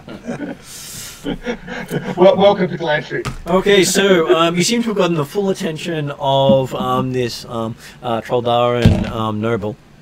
Yes, you have definitely gotten the full attention of this He hasn't given his name. Troldaran He's noble. given his name, but No, I haven't given his name to him. He looks at you. Now, because I have some... Give me a wisdom saving throw. Okay, hang on, I've got some bonuses around this time. Okay, so you're talking to Mark. No worries, carry Yep, on. this is Mark. Mark is making a wisdom throw versus a charm effect. Cool, you advantage on saving throws against spells by creatures within 5 feet of me. This is not a spell. A spell? Okay, I'm just checking on... I'm just using everything I This can. is a mental compulsion. Mental compulsion. Hang on. No magic whatsoever. No. Resistance is necrotic, radiant effects. Not necromantic or not radiant. he might be necromantic, but I'm trying to look for anything here. Yeah, okay, I'm stuffed. Okay. Whew, okay, here we go. With a +1, I believe. It's going to be interesting. +1, no, that's going to be interesting. You could only succeed on a natural 20. and there's plenty of room for critical failures. If we'll play Pathfinder. Yeah, it's about same like a Bradshaw roll. 5 total. So. Okay, he says, be still, Renwald, and you go, yes, master. Was it? He calls you be still, Renwald. As opposed to Renfield. Yeah, It's much better. Renwald. And now you know your name is Renwald. And you sit and be still.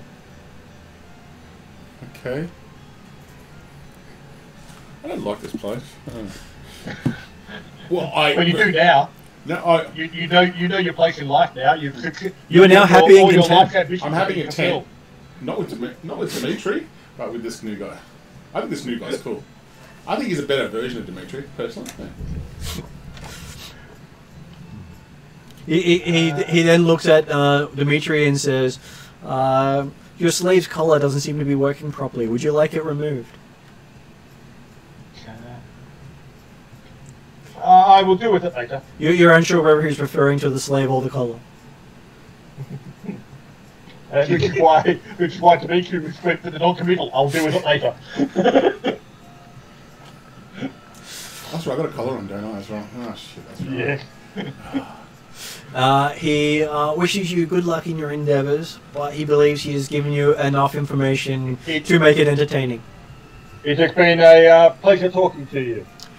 He always tries to catch up with your family every few generations. Well, I shall, in short, I'll We're ensure gonna to call point out my grandfather. grandchildren. grandfather Dimitri, is that his name? It says you may send letters to.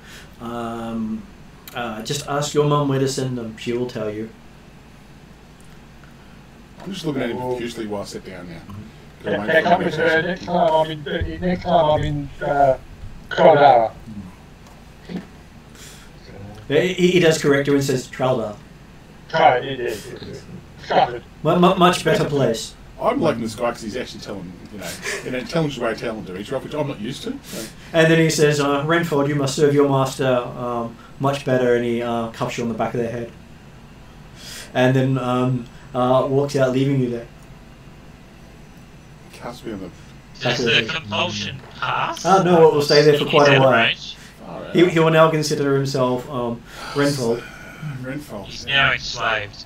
No, he's not enslaved. He's just got it's going to stick there for a while. The charms. He's got a new outlook on life. So. Oh, I hate this. Oh, look, I'm going to serve Dimitri. Oh, damn it. Oh, 4 things done. You're so evil.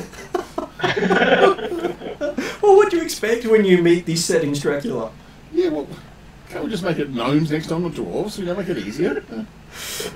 Sure. Would you like to give up part of your soul to power their machinery? No, I'm fine. Okay. That's what the gnomes do in difference. Okay, I'll have to put up with it, man. Whatever, if Dimitri gets in trouble, I'll protect him. Rah, rah, rah, rah. Okay. Okay, and you see him stroll out of the inn. I'd like to roll an anti-charm roll every so often based on my hatred for Dimitri. Oh, it will wear off. I know, but my hatred for Dimitri will be rising as we kind of get to the charm level, so, yeah. So the more you hate him, the more you love him. No, I feel that, well, when it completely goes away, I know what happened, and I just look at Dimitri with like that. I'll be looking with the most evil look of all time. So. And he'll just say that he warned you. Yes, Dimitri, where do we go now, I say? But in fact, Dimitri's ignoring you. He's going to go back to the skeleton. Yep. And basically aim to continue to get talk to the skeleton and try and get information out of him as well that might enhance him from what we just got from... Okay, the skeleton turns to you and says, greetings, sir. Sorry I did not see you there. Have you just come into the inn? Indeed, just arrived. How may I help, sir? I'll pull him in his shirt because he hasn't told me what to do yet. That's very good. Not on going to do. Well, you haven't told me to sit down yet. I'm waiting for it, so... Well, you're already sitting on the floor. You are. Was it? No. Yeah. You're told to sit by the count. By our friend. Yeah, and I'm just looking at Dimitri waiting for my next course of action. Okay. And so so that's fine. He's happy. He's not surprised to hear the skeleton effectively has been reset. He will again then take the opportunity to try and. It says, you've paid for something here, sir. I see this coin on the bench. What is it you're wishing from me today? Okay, we have recently arrived in Moldavia and we're curious to get an understanding of the land and who we should speak to about various matters. We've heard wonders. The Prince of Igorov is always willing to entertain visitors and have them over for a banquet. I'm sure that would be marvellous an opportunity. However, we actually feel that to properly attend upon the Prince, we've heard great wonders of the wizards of wine up in culture. He recommends you. Roman Strahd. He recommends you speak to the Lord Mayor of Romansgrad to see if you can get a meeting with Lord Peter Gregory Timurchenko, Baron of Kacheski, because you would not wish to show up on a noble's door unannounced. So what was his name? Baron who? So it is PIOTR-GRYGORY. So Peter Gregory. Peter. It's Peter. Okay. And TIMENKO. Timenko. Okay. Would the mayor of Remensgrad?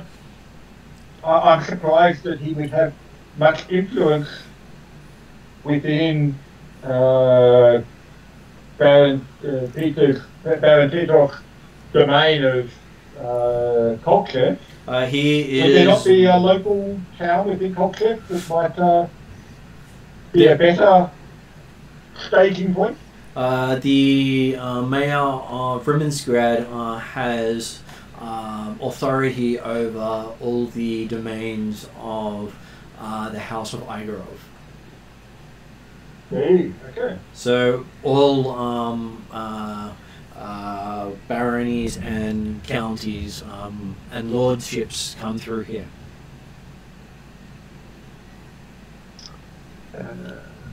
And are administered locally at the governmental offices in the centre of town. Huh. There's also the town mortuary. Well, it is always useful if public buildings can serve multiple purposes. Well, it's not like they need to house much dead. No, that's right. That's They tend to rise after a day. Well, the assumption being that it's, yes, not only the town mortuary, but it's also the town's employment centre. Cheap labour.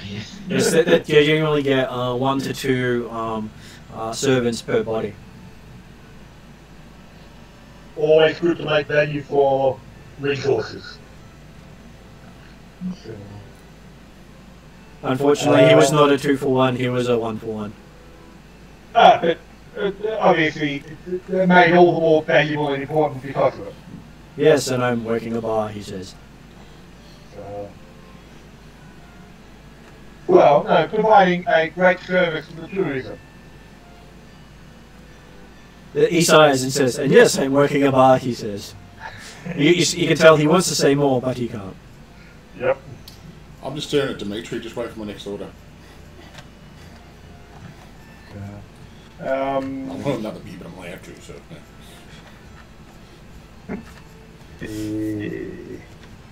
Well, I noted that it was difficult to confirm the time of day as we arrived.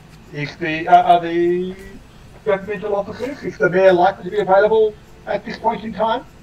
The mayor never sleeps.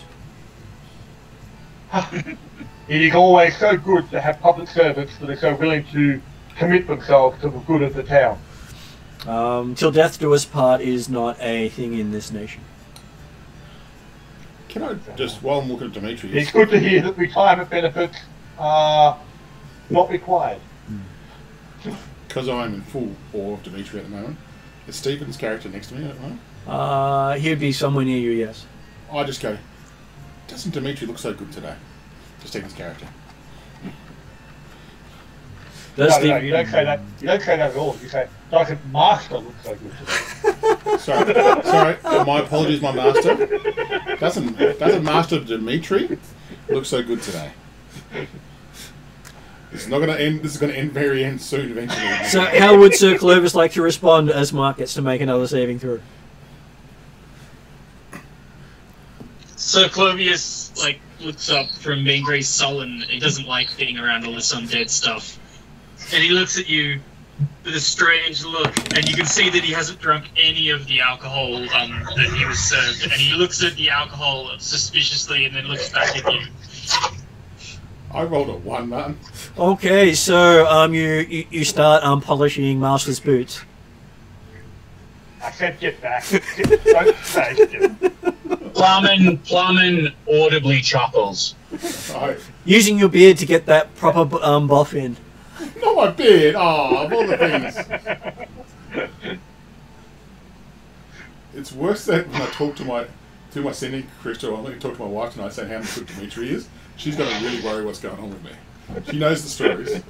So, okay. And if he tells me to go away, sorry, Master Dimitri, and I sit back in my chair. Yep. Oh, this is getting... No, on the floor. And you get back off the chair onto the floor. Oh, Oh, you've got to cop it when we finish with this. I'm just saying. If I remember any of this, then you're in trouble. You remember all of it? I know. Lyman looks to Cyclopeus and says, "No, I can't wait till this snaps out. He's going to be such a shit school." I'm sure Dimitri didn't have to remind you to sit on the floor, because obviously that's what you'd been told previously, and when you kicked away, you returned to that spot. Yeah, I sit cross-legged on the floor, and just puppy dog's eyes up at Dimitri right now. Okay? And you're sitting in the smell of beer. That ploughman chucked out, didn't he? Yep. Would I, depends how charmed I am, would I actually try to get a finger down and pick it up and lick my finger? Oh, you see that... No, stop there. No. I'm asking Martin first. Give me a will save. That dice went across the table, by the way, right? You know that. Just under there. I'll get it for you. 16 now. Okay, so looking down at the beer, you see a bug crawling through it. Pick it up and eat it. Yeah, now you can go to Ploughman, now you can go, no. Yeah. Flying grabs the charmed moron and drags him back to his feet. Yes. Not the floor. But Master said to sit on the floor. Shut up, he did not. But don't drink that beer, it's bad. For once, Claudius knows what he's talking about. Don't touch that drink. This is the first time Lyman has actually said Claudius instead of Bells. Okay. Yeah, that's Yeah, we all all. love that vehicle. I will still look at Dimitri making my next order of obvious reasons, but anyway. On you go, Dimitri. I've done my fun now. Dimitri certainly ignored you completely, but you're not actually bothering him. I don't expect any better. No. Yes, okay, well, I don't know if there's anything much more to try and get out of the skeleton at this stage. They seem to have forgotten quite a lot of things. Yeah, but it's actually, we have got more information than we had before. Knowing the fact that, okay, we don't just wander up to the tower of Jeff, knock and look at the central door. We've got to go to there first. So,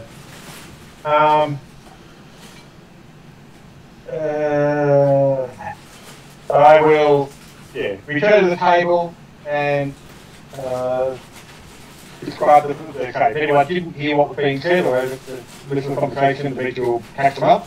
But otherwise, explain that apparently we need to attend upon the mayor here in town before we head towards the Tower of Culture.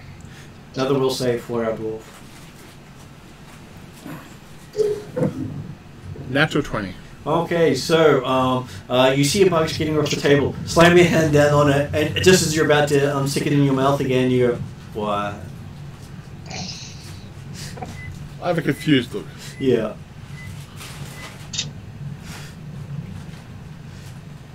You have the taste of bug in your mouth. Would I know what the taste of bug is? Well, normally it's a cooked bug, but you got raw bug in your mouth. Raw bug. I just look at Ploughman with a You strange... do remember eating the bug that crawled across the beer on the floor? Why the fuck did I do that? I say this, whispering. Don't look at me, look at dickhead over there. Huh? What? Right, well, Dimitri's at the table with you guys now. So. Yeah, no, over there is in away from where the bomb is last year. Yeah. Don't look at me, you had lovey-dovey eyes for moron over here. By the way, Dimitri, you're a dick.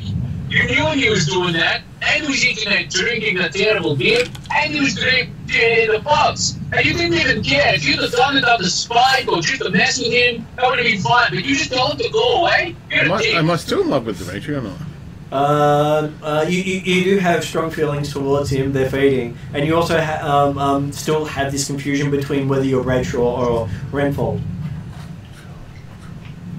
Why don't I read it. Dimitri will. I've got a completely confused look on my face right now. Yeah. Okay, Dimitri talking to Fireman saying, consider the land that we are in. If he is not a slave, he is dead. How do you think slaves should be treated? Well, preferably you don't let a member of your own party be a cannibal by drinking stupid beer. I was not making any statements or controlling him in any way for that. But you knew. Unless you could have told him to sit in chair and not let go. Again, if he is being treated as if he's not a slave, it causes problems, most especially for him, but for all the rest of us as well. I look at I still say you're dick. Yeah. I would not even let you do that. I just look at Dimitri with a confused, but you can see that kind of anger building in his eyes in some way, but just confused look still. So. That's right. Dimitri's used to being misunderstood for his motives. Despite the fact that Dimitri's always got the good of others, the well-being of others at heart, he recognises that people often misunderstand. And while you're having this discussion, you hear the sound of heavy footfalls outside the street getting closer. But as I said, Dimitri was saying that yes, we should attend upon. Apparently, we attend upon the mayor to gain invitation to visit the Tower of Culture. But and as I say, he'll pause at the sound of footsteps and confirm whether or not they're actually coming into the door or not. Well, they're coming up the street towards where you are. Hey, ignore all that. Above all that, apologize to him. So the for Martin's response, he can count only one set. Okay, yes, I've got to say, yeah. Apparently one heavy with the entity. Yes.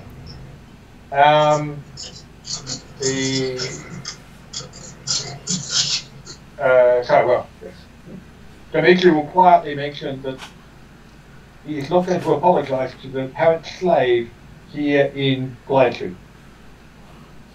I look at Dimitri unless you want him to be killed. I just look at Dimitri and I look at Plowman. I have a look of like, once we leave the city, there might be some words had, but I'm biting my tongue right now. So. And it's a good thing for you that you are. Oh yes, don't worry, we'll have words outside. I still say you're a dick. So I'm backing away from the front door and drawing my bow. Okay. Anyway, we should figure out what this nonsense is. Yeah. I'm sure that it's not going to be anything to do with us, but I would suggest that yes, if we allow it to enter before we try and leave, might be advantageous. I'll just put my hand on like where my hammer would be, but you realise you left it with your horse? No. Goat. Goat, sorry, goat. It's a goat. Bruce is a goat. Bruce will be very upset with you if you call him a horse. Oh, Bruce I have a fun thing to do with that goat, by the way. That's right. No, a horse, unless it's a goat. Okay, so that's with my goat. And then it's 6. Do I have any good at the moment or just wearing armour? You wouldn't even be wearing armour at the moment because armour requires permits. Did it? And slaves can't wear armour. Oh, fudge this, Jeremy. It's all your fault, Dimitri. But you're sitting a fighter and wouldn't it take Yes. like Yeah. I'm completely useless right now. to take his armour off? He hasn't been wearing armour since we got to Blanchard in the first place. Basically, he would have been warned to not wear armour when he went through the teleportation circle from Barricade. On the short bow at least? No, you don't have any weapons. Slaves are not allowed to carry weapons. It's all on Bruce, right? Yep. I have Bruce but as a weapon, right? Yep. Okay, that's alright. Okay, I'm looking Because around. Bruce isn't a slave. Yeah, okay, so really... Bruce has higher standing than you do. So the dwarf has less rights than the goat. That is correct. And fair enough too. It's a lot more civilized. Don't you start with a Martin. Let it go. Let it go, Martin. That's all right. I'm just sitting there going, okay. I would have defended Dimitri now, but I feel that even as a slave, I feel that I'm too scared to defend Dimitri now. That's what I'm going to think to myself. I'm only a lonely dwarf in this place, supposedly. Okay, the footfalls almost sound like they're right outside, and they sound extremely loud. Kalama gestures to Bradshaw and then looks down to his hand axe and his belt. Anybody Okay. Are there any innocent bystanders in this pub? Or are they Okay, one of the other patrons. gruesome? But most of the patrons are just going about eating and ignoring. They're not concerned about footsteps. They don't seem to be concerned by it. I am just. I did notice the hand axe, and if I feel that Plowman's threatened, I'll do something. Dimitri, I'll think about it for about 5 seconds. So. Dimitri recommends that you all settle down. Drawing weapons or attacking personnel in this town is likely to be death sentence for all of us. Especially for me, I say. In a tone of like, So everyone gets to make a wisdom saving throw roll. oh, this is going to be great. Yeah, I thought it would. 1. 4. 17. And it is this is a fear-based roll as well, so if you have bonuses versus fear, you can use them. 19 for Dimitri. I've got bonuses against everything that fear, I think. How about Sir Clovis?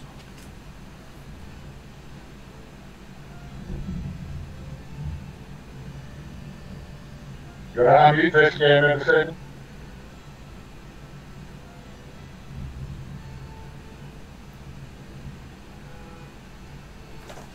Let me just check. Is he still in the call? Yes, he is. So, Stephen, you are on mute. You got an 18. Okay.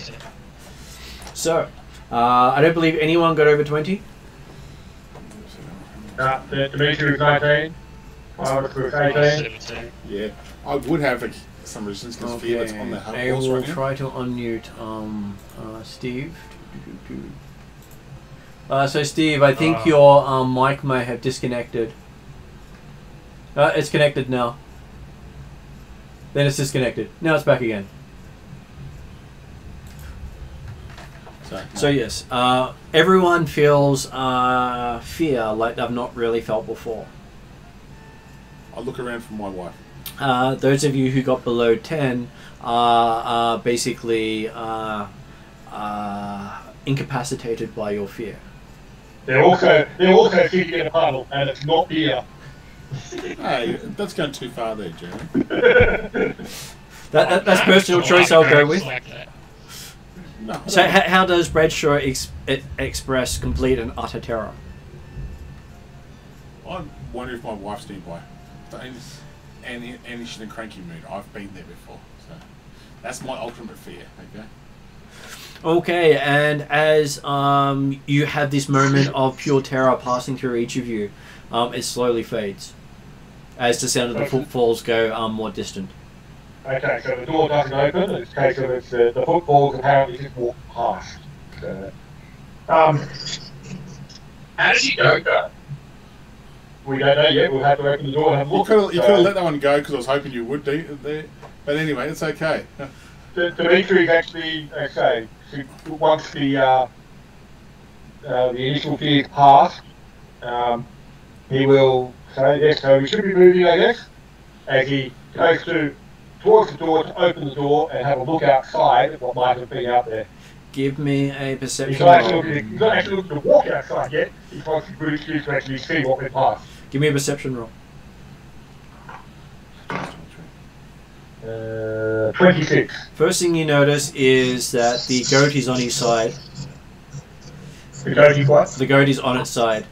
On its side. Not okay? upside down, go. Just on the side. On its side. It died of fright, okay. And you see what appears to be a giant of absolute darkness and despair walking down the street.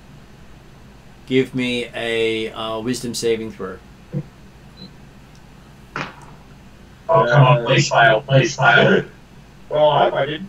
16, which gives me a 22. Okay, your heart Jeez. beats greatly, but you realize you've just looked upon a nightshade, one of the probably elite undeads that you've heard of that are used as the police force of some regions of Galantry, including Galantry City.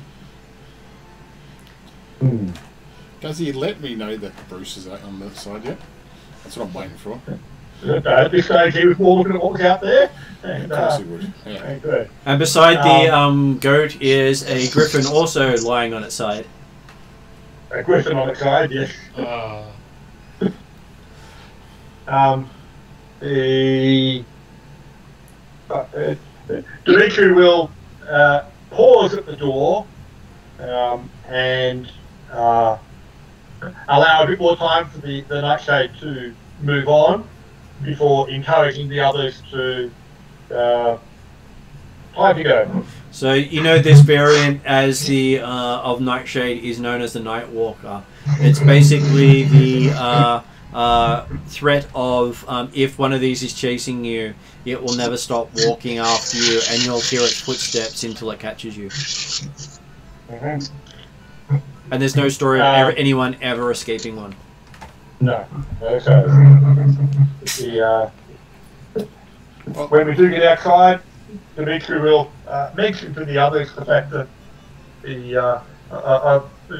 warned you about the laws of Galantry. That's what upholds those laws. I'm ignoring Beatrice and go straight to Bruce. Bruce is unconscious. Oh. Why? Bruce is what? Unconscious. Oh, I thought you said dead. Oh, Jesus. No, I'm checking for a pulse. Oh, he's got a pulse. Thank you, Dad. Let's go. Okay. I'm going to go to the outskirts of the town and look for a mountain that is moving. Okay, as you move to the outskirts of the town, you find that there are more and more undead soldiers patrolling, looking out. As you reach the edge of town, you see there's a red fog everywhere outside of town. And as you look, you see various parts of the fog light up. And as it lights up, you see people moving through the fog. Yeah, I'm just holding the apple out until he wakes up. Okay, so how big is Strahd? Remensgard is a town, so I'd probably say it would be probably a couple of thousand people. Okay, so obviously yes, it's more than a single street. It's not a one horse town type stuff. So No. It's a sizable settlement. Yeah, so we're talking to the skeleton to make you was getting make sure you knew how to get to the governmental offices to talk to them there. So and we'll be aiming to be moving in that direction, and we'll be a bit curious why Tremolin was moving off in the other direction. So how long does it take? I mean, Can somebody look up Carrie? Can somebody look up Carrie Weight for me, please? Okay. Because I'm thinking about carrying the goat right now too. So Could you look up carry weight for him? carry weight. So what was Martin saying?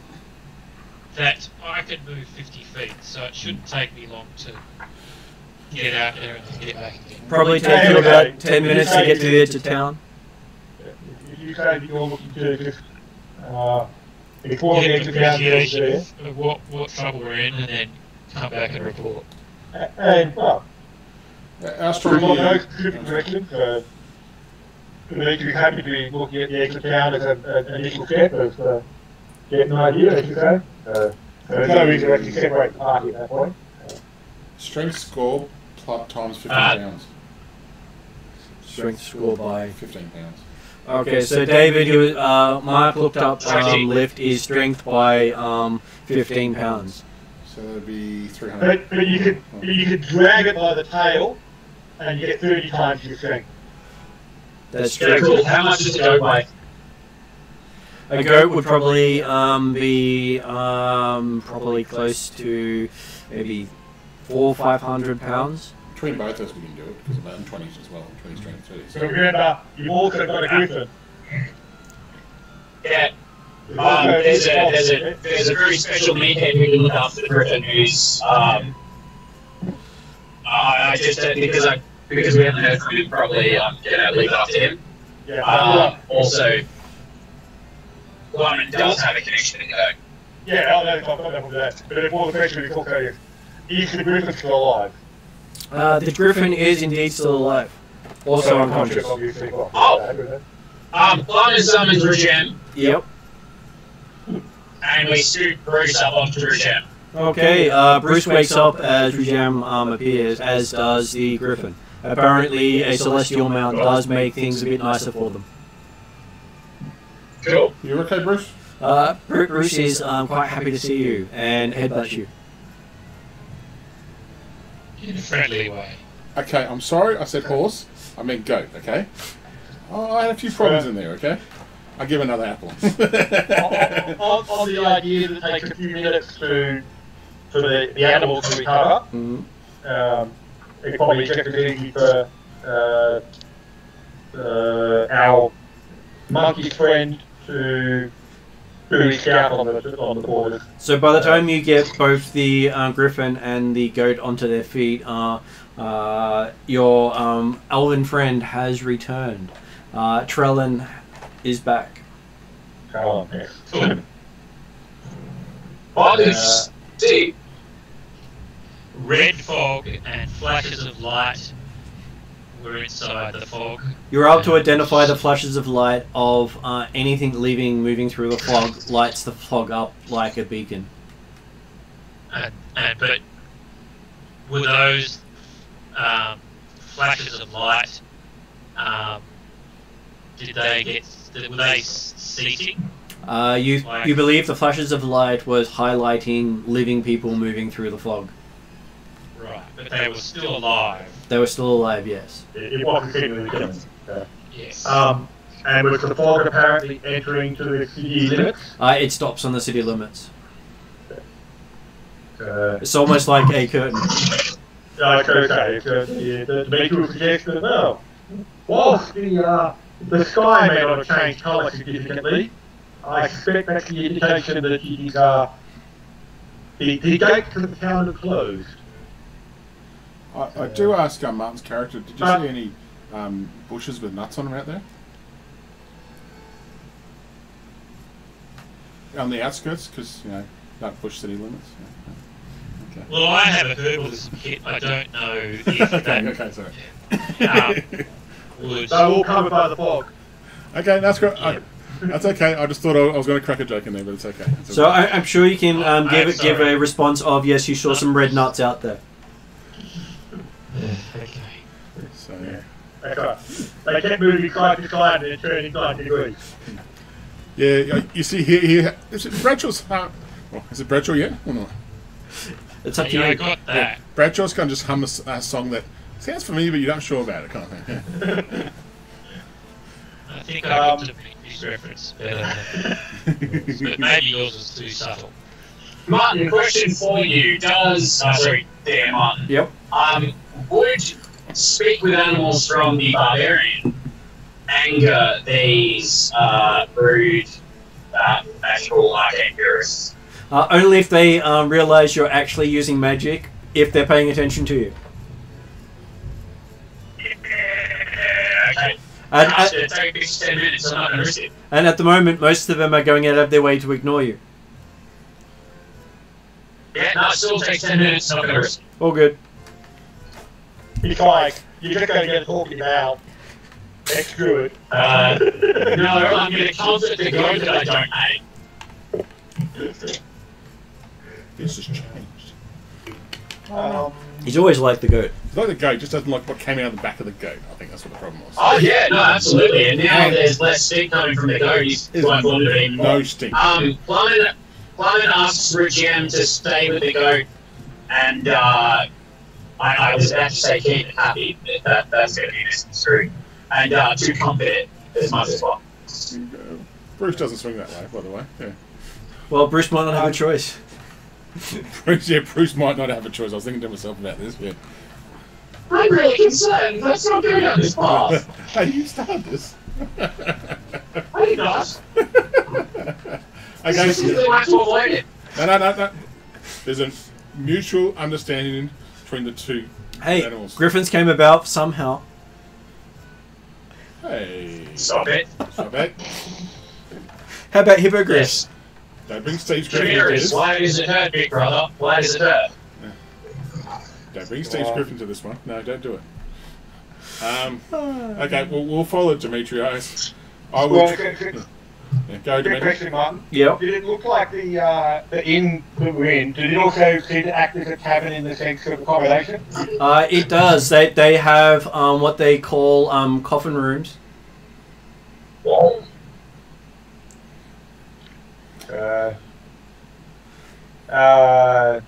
Well, having noted and heard the feedback that the fog has surrounded the town, Dimitri will duck back in to speak to the skeleton and ask about accommodation in town. Okay, so it refers to various coffin motels they have around here where you get a hole in the wall. We were looking for something a bit more spacious. Oh, in that case, you might want to rent a building, but most of those buildings are currently full due to unforeseen circumstances. Are They're there definitely full on that. are there refugees in town? It does not Are know. unrest out- All it knows is that currently the booking for accommodation has listed itself as overfull. Okay. In which case then, let's go to the government offices Mm. to speak to the mayor, who apparently never sleeps, and I'm sure will be a personable, lively fellow to speak with. And he may also have some information about where we might accommodate ourselves until the end of the curfew. Okay. So you approach the building in the center of town. It does look bleak, forbidding, and large. So think very Gothic architecture. Yep. And you can even see gargoyles moving about the turrets above. On the way there, when I see this, I mentioned to Richie, I don't think I should come inside. I don't think it's my right place in this situation. I'll stick with the animals. Mm-hmm. Yes, I think I will also stay outside. I don't think I will be. No, this is your area of expertise, Dimitri. Okay, well, Dimitri was a bit concerned about leaving the dwarf outside by himself, but if Harmony's also staying there, then that Yes, is more acceptable. take feathers and short stuff. So, is anyone else Oh, coming? sorry, not formal short stuff. Sorry. So,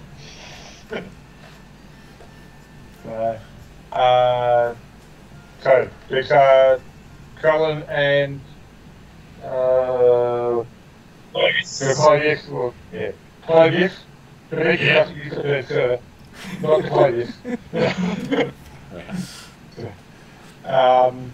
Are you coming in? Yes. Sure. Okay, so as the three of you head up the stairs, you see that at the top is a human with a ledger. He opens the book as you arrive and he says, "Names?" Dimitri? That is correct. Yeah. That he says he's correct. Cyril? Coming here to... He doesn't care why you're here, sir. He just wants names. And the third one is, Sir Clovius. oh, thank you. I do like the honorific. He says as he writes down Clovius. But it's unnecessary. I'm not a noble here, sir. So now that you have given your names, you are free to enter.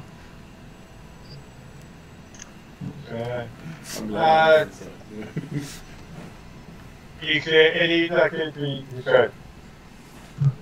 we are interested in obtaining access into Kolchevsky, and also interested in gaining accommodation here in town. Well, ask at reception. I'm sure they can get you the head of the town to assist you. Thank you for your time. And is it a case of continuing down up the stairs or continuing down the hallway or something? You continue past him into some doors that feel strange to walk through, almost like you're walking through a barrier. Mm-hmm. You have a feeling if you gave the wrong name, you would not have actually made it through. Yep.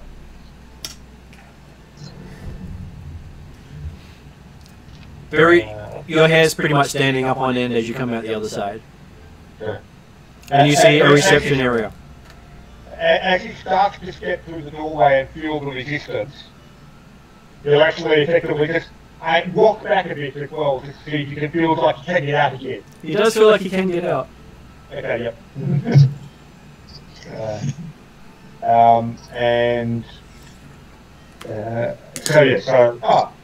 And at the reception area there is? You can see that there are a few different clerks dealing with various people asking questions. There is one currently free. She looks up at you and gestures you over.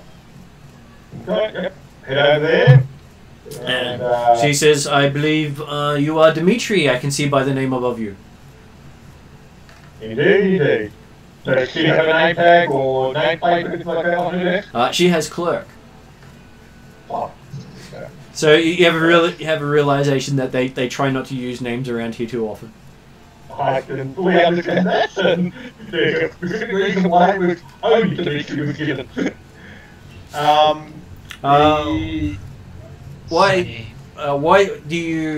are you here in the mayoral house? Well, we had recently arrived in Strahd. I'm sorry to hear, she says. Okay. I'm sorry to hear that, she says. I'm sure I'm out of the place to visit.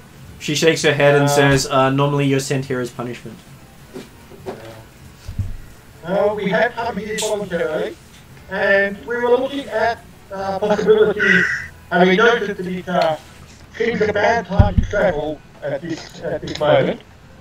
We were looking for potential for accommodation for the evening, or for the accommodation here in town, and also our intent is to visit the Wizards of Wine up in Kolchevsky, and understand that the mayor might be able to ease our passage into that province. So you'd like to, we can summon down the head of the town to talk to you.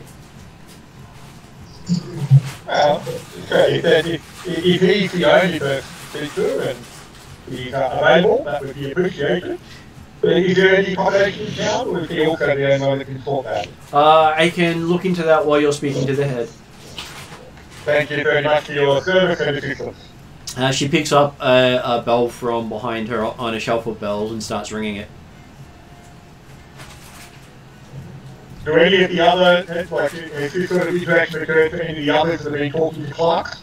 You see most of them are dealing with paperwork, and people are signing lots and lots of stuff. Right.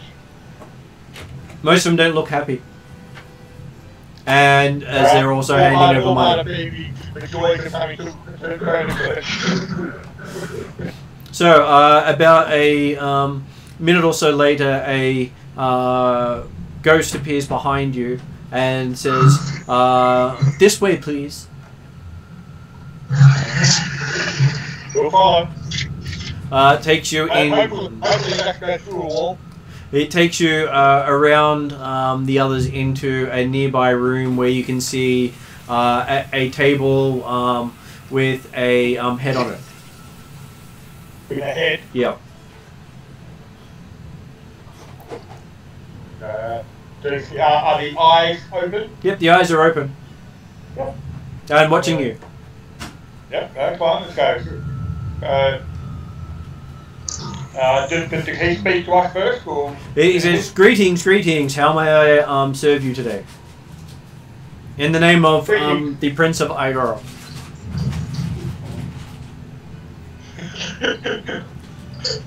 So, I essentially added, "Hello, be thy name." Which would be so appropriate for that fire.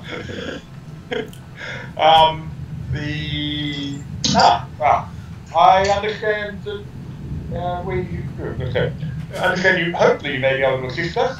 Yes, I am the head of the town so far. Indeed, thank you for your time. We are looking for opportunity to visit the wonders of the Wizards of Wine up in Kolchev, and understand that travel is made easier with your permission. Wait here for a moment while I consult with the Lord Staff. His eyes go white for a moment. And he comes back and says, the Lord of the province would be happy to for you to attend if you first stop by the tower before attending the winery. Oh, of course, we would certainly agree with missing the opportunity to pay our respects upon the nobles.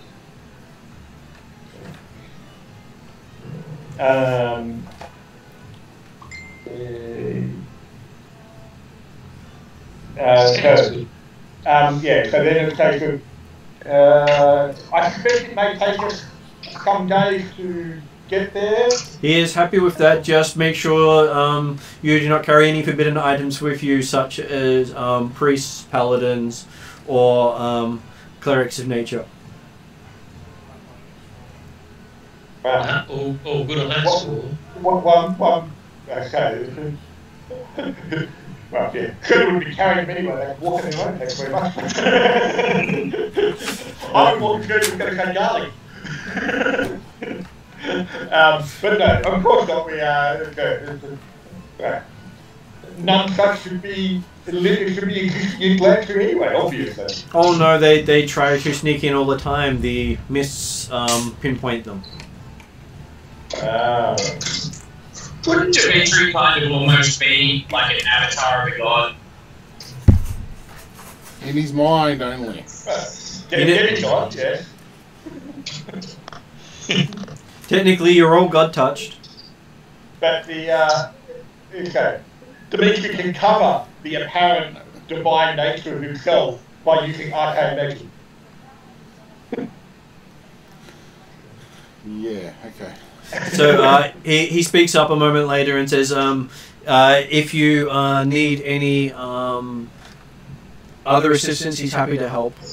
Well, we did speak to the clerk outside about the idea of accommodation here in town. It looks like it's not necessarily the appropriate time to start our journey towards the culture there. Well, thanks to the magic of the prince, it is never fully dark, yet it is never fully light. It's always that time in between. Okay. Forever twilight. So we actually woke up in town, didn't we? You did. Right. So we're not absolutely certain, or we have no knowledge either way whether or not the fog was actually always on the edge of town. You don't know if it was always on the edge of town because you woke up in town. Yeah, because I was thinking we'd come into town, but no. So, it's the express version. So, yeah.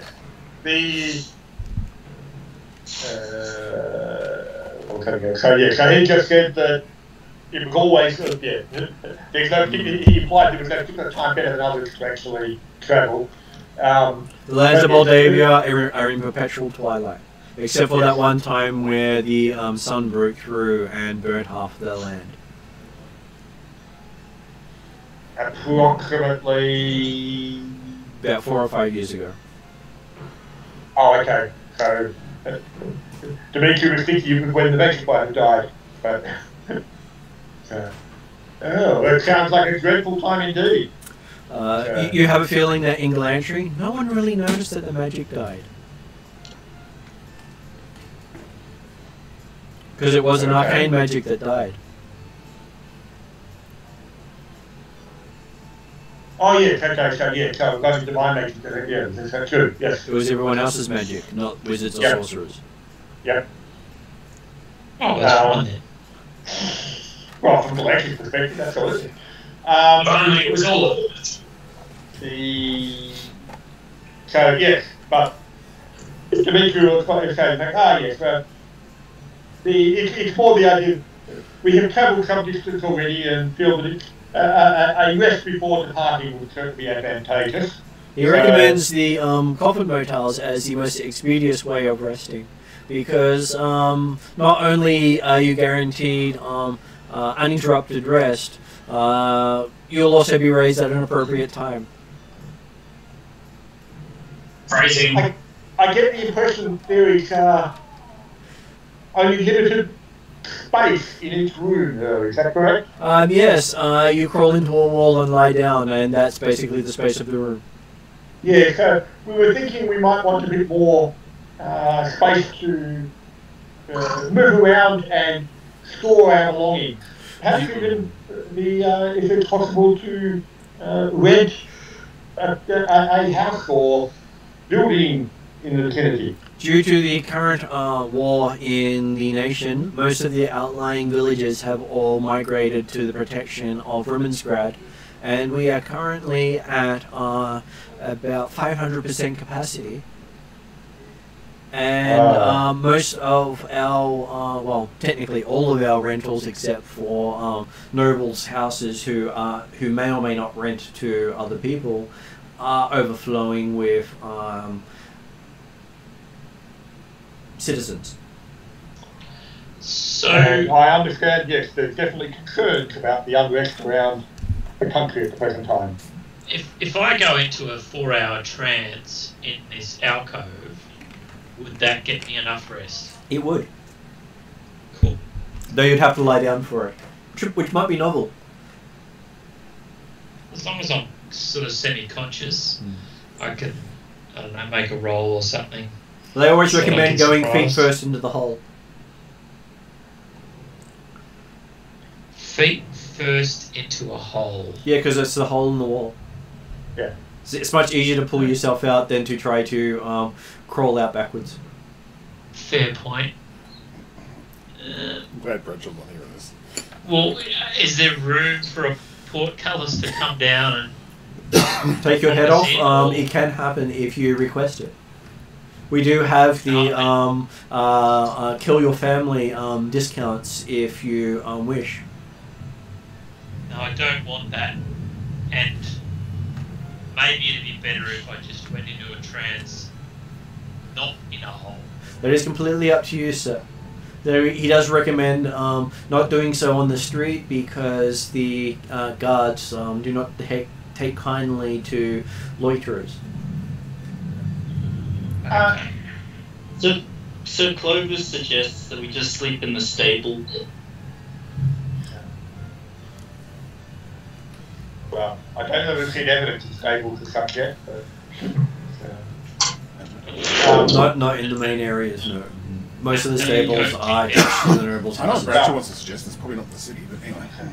Okay, but well, we shall certainly we'll work something out. Obviously, we will attend upon the coffin motels if we they go down the pathway. But Do you have a letter of recommendation from one of the nobles or princes of the School of Magic?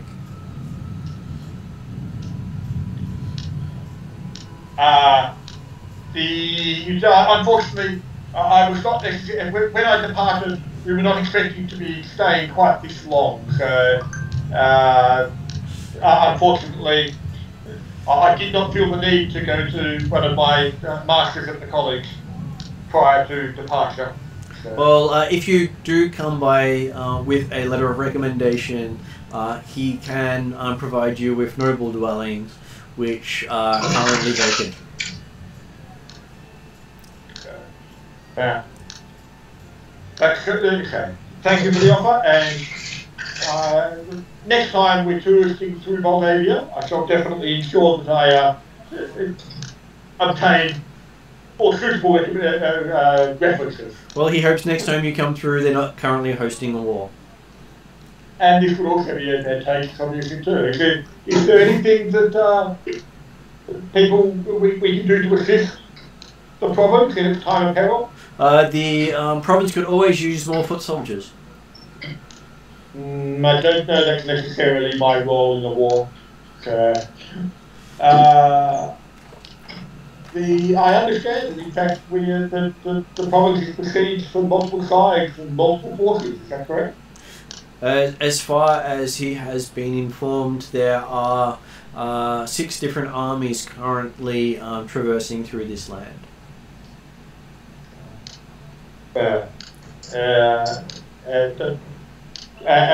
Surely, though, the Prince Igor forces will be able to repel any such incursions. If it was only one such army facing him, he probably could, but he is fighting on 5 different fronts. He's holding out the undead from the north. He's holding out the clan tires from the south. He's dealing with dwarves from the east. He's dealing with the Trelda people from the south as well, coming in from the mountains. And I understand the elves of Wendo also encroaching. The elves themselves are not the problem, it's the army that they're unable to hold back.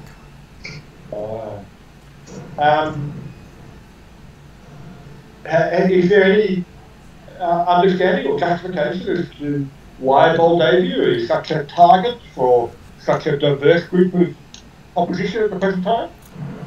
Apparently the prince position is up for grabs if someone can take the throne. Right.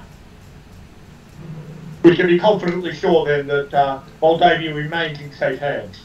But surely no one could usurp the power of Prince Igor. Yeah, the head just blinks at you and says, that is currently to be determined. He is not the oldest one here.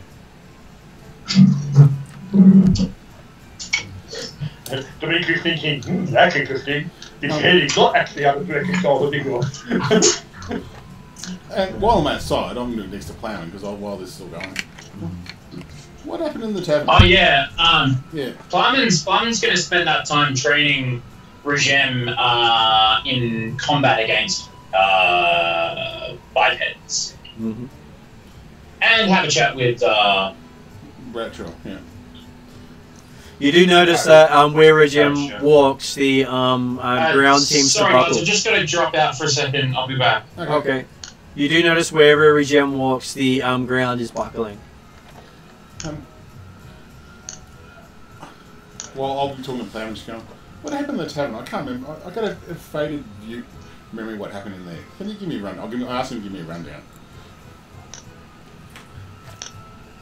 But yeah, David's obviously just ducked away, so... There's food for me? So, yeah, no, I'll be going outside and going, and I'll even ask him what Dimitri did to me too, so... back to you, Jeremy. Cool. So Dimitri's obviously aiming to glean as much information from the head of town as much as he can. Mm-hmm. As I say, interested to hear that he's not just a mouthpiece of Igor. And then, unless the others have got specific things to ask about or talk of, he'll be encouraging him to leave. And you believe that the head of the town is basically paying penance for some crime he's committed, and is basically bound to serve until he has finished that time. Yes, but apparently not required to necessarily entirely toe the party line about the wonders and perfection of Prince. Alright, sorry guys. You believe that his only role is to govern, not to be political. He's still his own man, or own head, and can continue. Cool. Well, yeah, coming back out again to the others, Dimitri suggesting that potentially we may as well keep moving immediately, unless people are feeling particularly tired, because I'm guessing that in fact we're not feeling particularly tired at all, having been effectively resting and only having woken up an hour or two ago.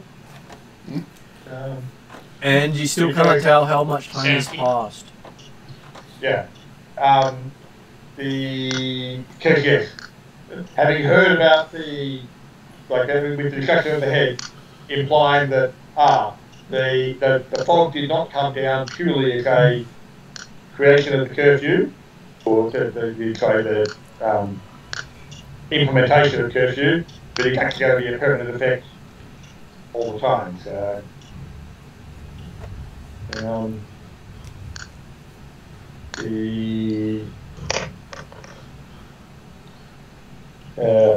but also coming back down again, when he does get in, Dimitri's going to have a bit of a word to Plum and say, you may be better to not have Regem with you in this location. Oh yes, no, I will dismiss him. I was just looking after a goat boy. Yes, yes. And particularly as we travel through the fog, I suspect that you don't wish to have Regem touch the fog in any way, shape or form.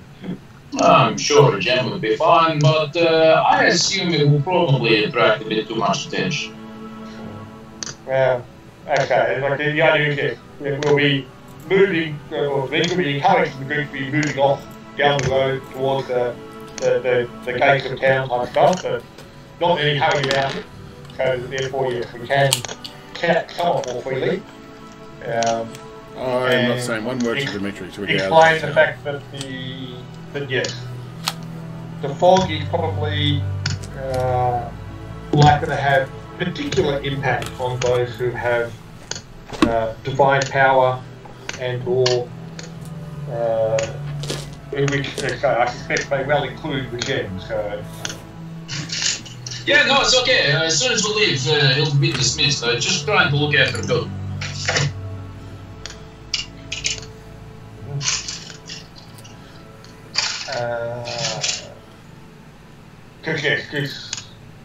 Does anyone else in the party that Dimitri's aware of have any specific divine capability?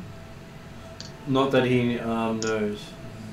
So, yeah. I mean, I've got a few sort of slightly magical things through my staff. Yeah, no, that's okay. No, it won't matter. It's like magical items, unlike the unless they're specifically religious, obviously religious connotations. There's one that speak with Redrian. So I might ask David to mute his mic for the moment. Oh, yeah, sorry about that. So I don't know, speak with Redrian might have some divine. Well, Redrian staff, well, yes, so. Again, I suspect that it's probably more aiming to pick up living aspects of divine rather than divine touch. Hey guys, so just quickly, I think it might have been Mark. Is somebody making a clicking noise or something? Not me, man. Fidgeting or clicking or something? That, Sorry, that probably me. Is that what you're hearing? Yep. That was what I'll we're put the hearing. pen down. Yes, please do. It's been driving me nuts. I thought that was something in the music, so I was going through the music trying to figure out what was making the clicking noises. I do apologise. Yes. It was an irregular sound. Shield gives me No, fear no, no. resistance. What was that? My shield gives me fear resistance. I won't talk to Dimitri in particular, but to the party. I'll say, can we just get out of this town? I feel a bit naked right now. So I feel like with the red fog surrounding us, is that permanent? Like, does it happen during the day and the night, or is there a time when we? You believe it's part of what makes the principality in perpetual twilight. Yeah. Okay. Like, yeah. When you first described it, Dimitri assumed that, that must have fallen while we were in town, as in nightfalling or curfew, but speaking to the head of the town, and also description from the skeleton barkeeper, he's now thinking, it's a permanent effect, and we just have to cope. So. And we'll finish the session with you stepping out into the fog, and as you step into the fog, it does light up around you, showing you basically putting the equivalent of 5 feet of bright light around you. Cool. Yeah. I'll hide behind Glamour. When it goes off, Dimitri will explain that, yes, the effect is, yes, we are all living. And can I see beyond it, like with my dark vision? Does that help? You can see into it, but you generally see about 100 feet before it becomes obscured, and that's without dark vision because it is a nature of the fog. Once I feel out of sight of the guards, and we can't set up camp, I like to put all my armor back on. I feel a bit naked without it right now, so. And I am going to suggest that I have to have a flying broom that I can go up and see how thick the fog is, kind of thing. But I'll leave it up to the party next session. So. You also do notice that as you step through the fog, you seem to be covered with a fine red colour, as it is really blood mist. Fun. Okay, so. That finishes us up for tonight. We've actually gotten out into Barovia and gotten to see some of the fun of the region. And yes, especially for dwarves. It's not the best place for dwarves, but then there are places where dwarves only get to make the choices. That's right. You wait till we get there. Well, obviously, Dimitri won't go to those places. Oh, you'll be going there. Whether you go there with willingness or whether you be dragged there, we're not sure yet. We'll have to decide that one. Okay, so you have gotten the lay of the land. You do now have a someone who gave you a guidepost as to where you can go to complete your quest. Yep. So yeah, we're aiming to head across the river and then northwards, and yeah. And plan for any things that happen where if you were to say fall in battle.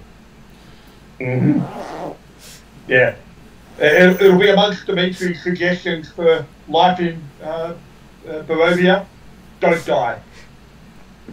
When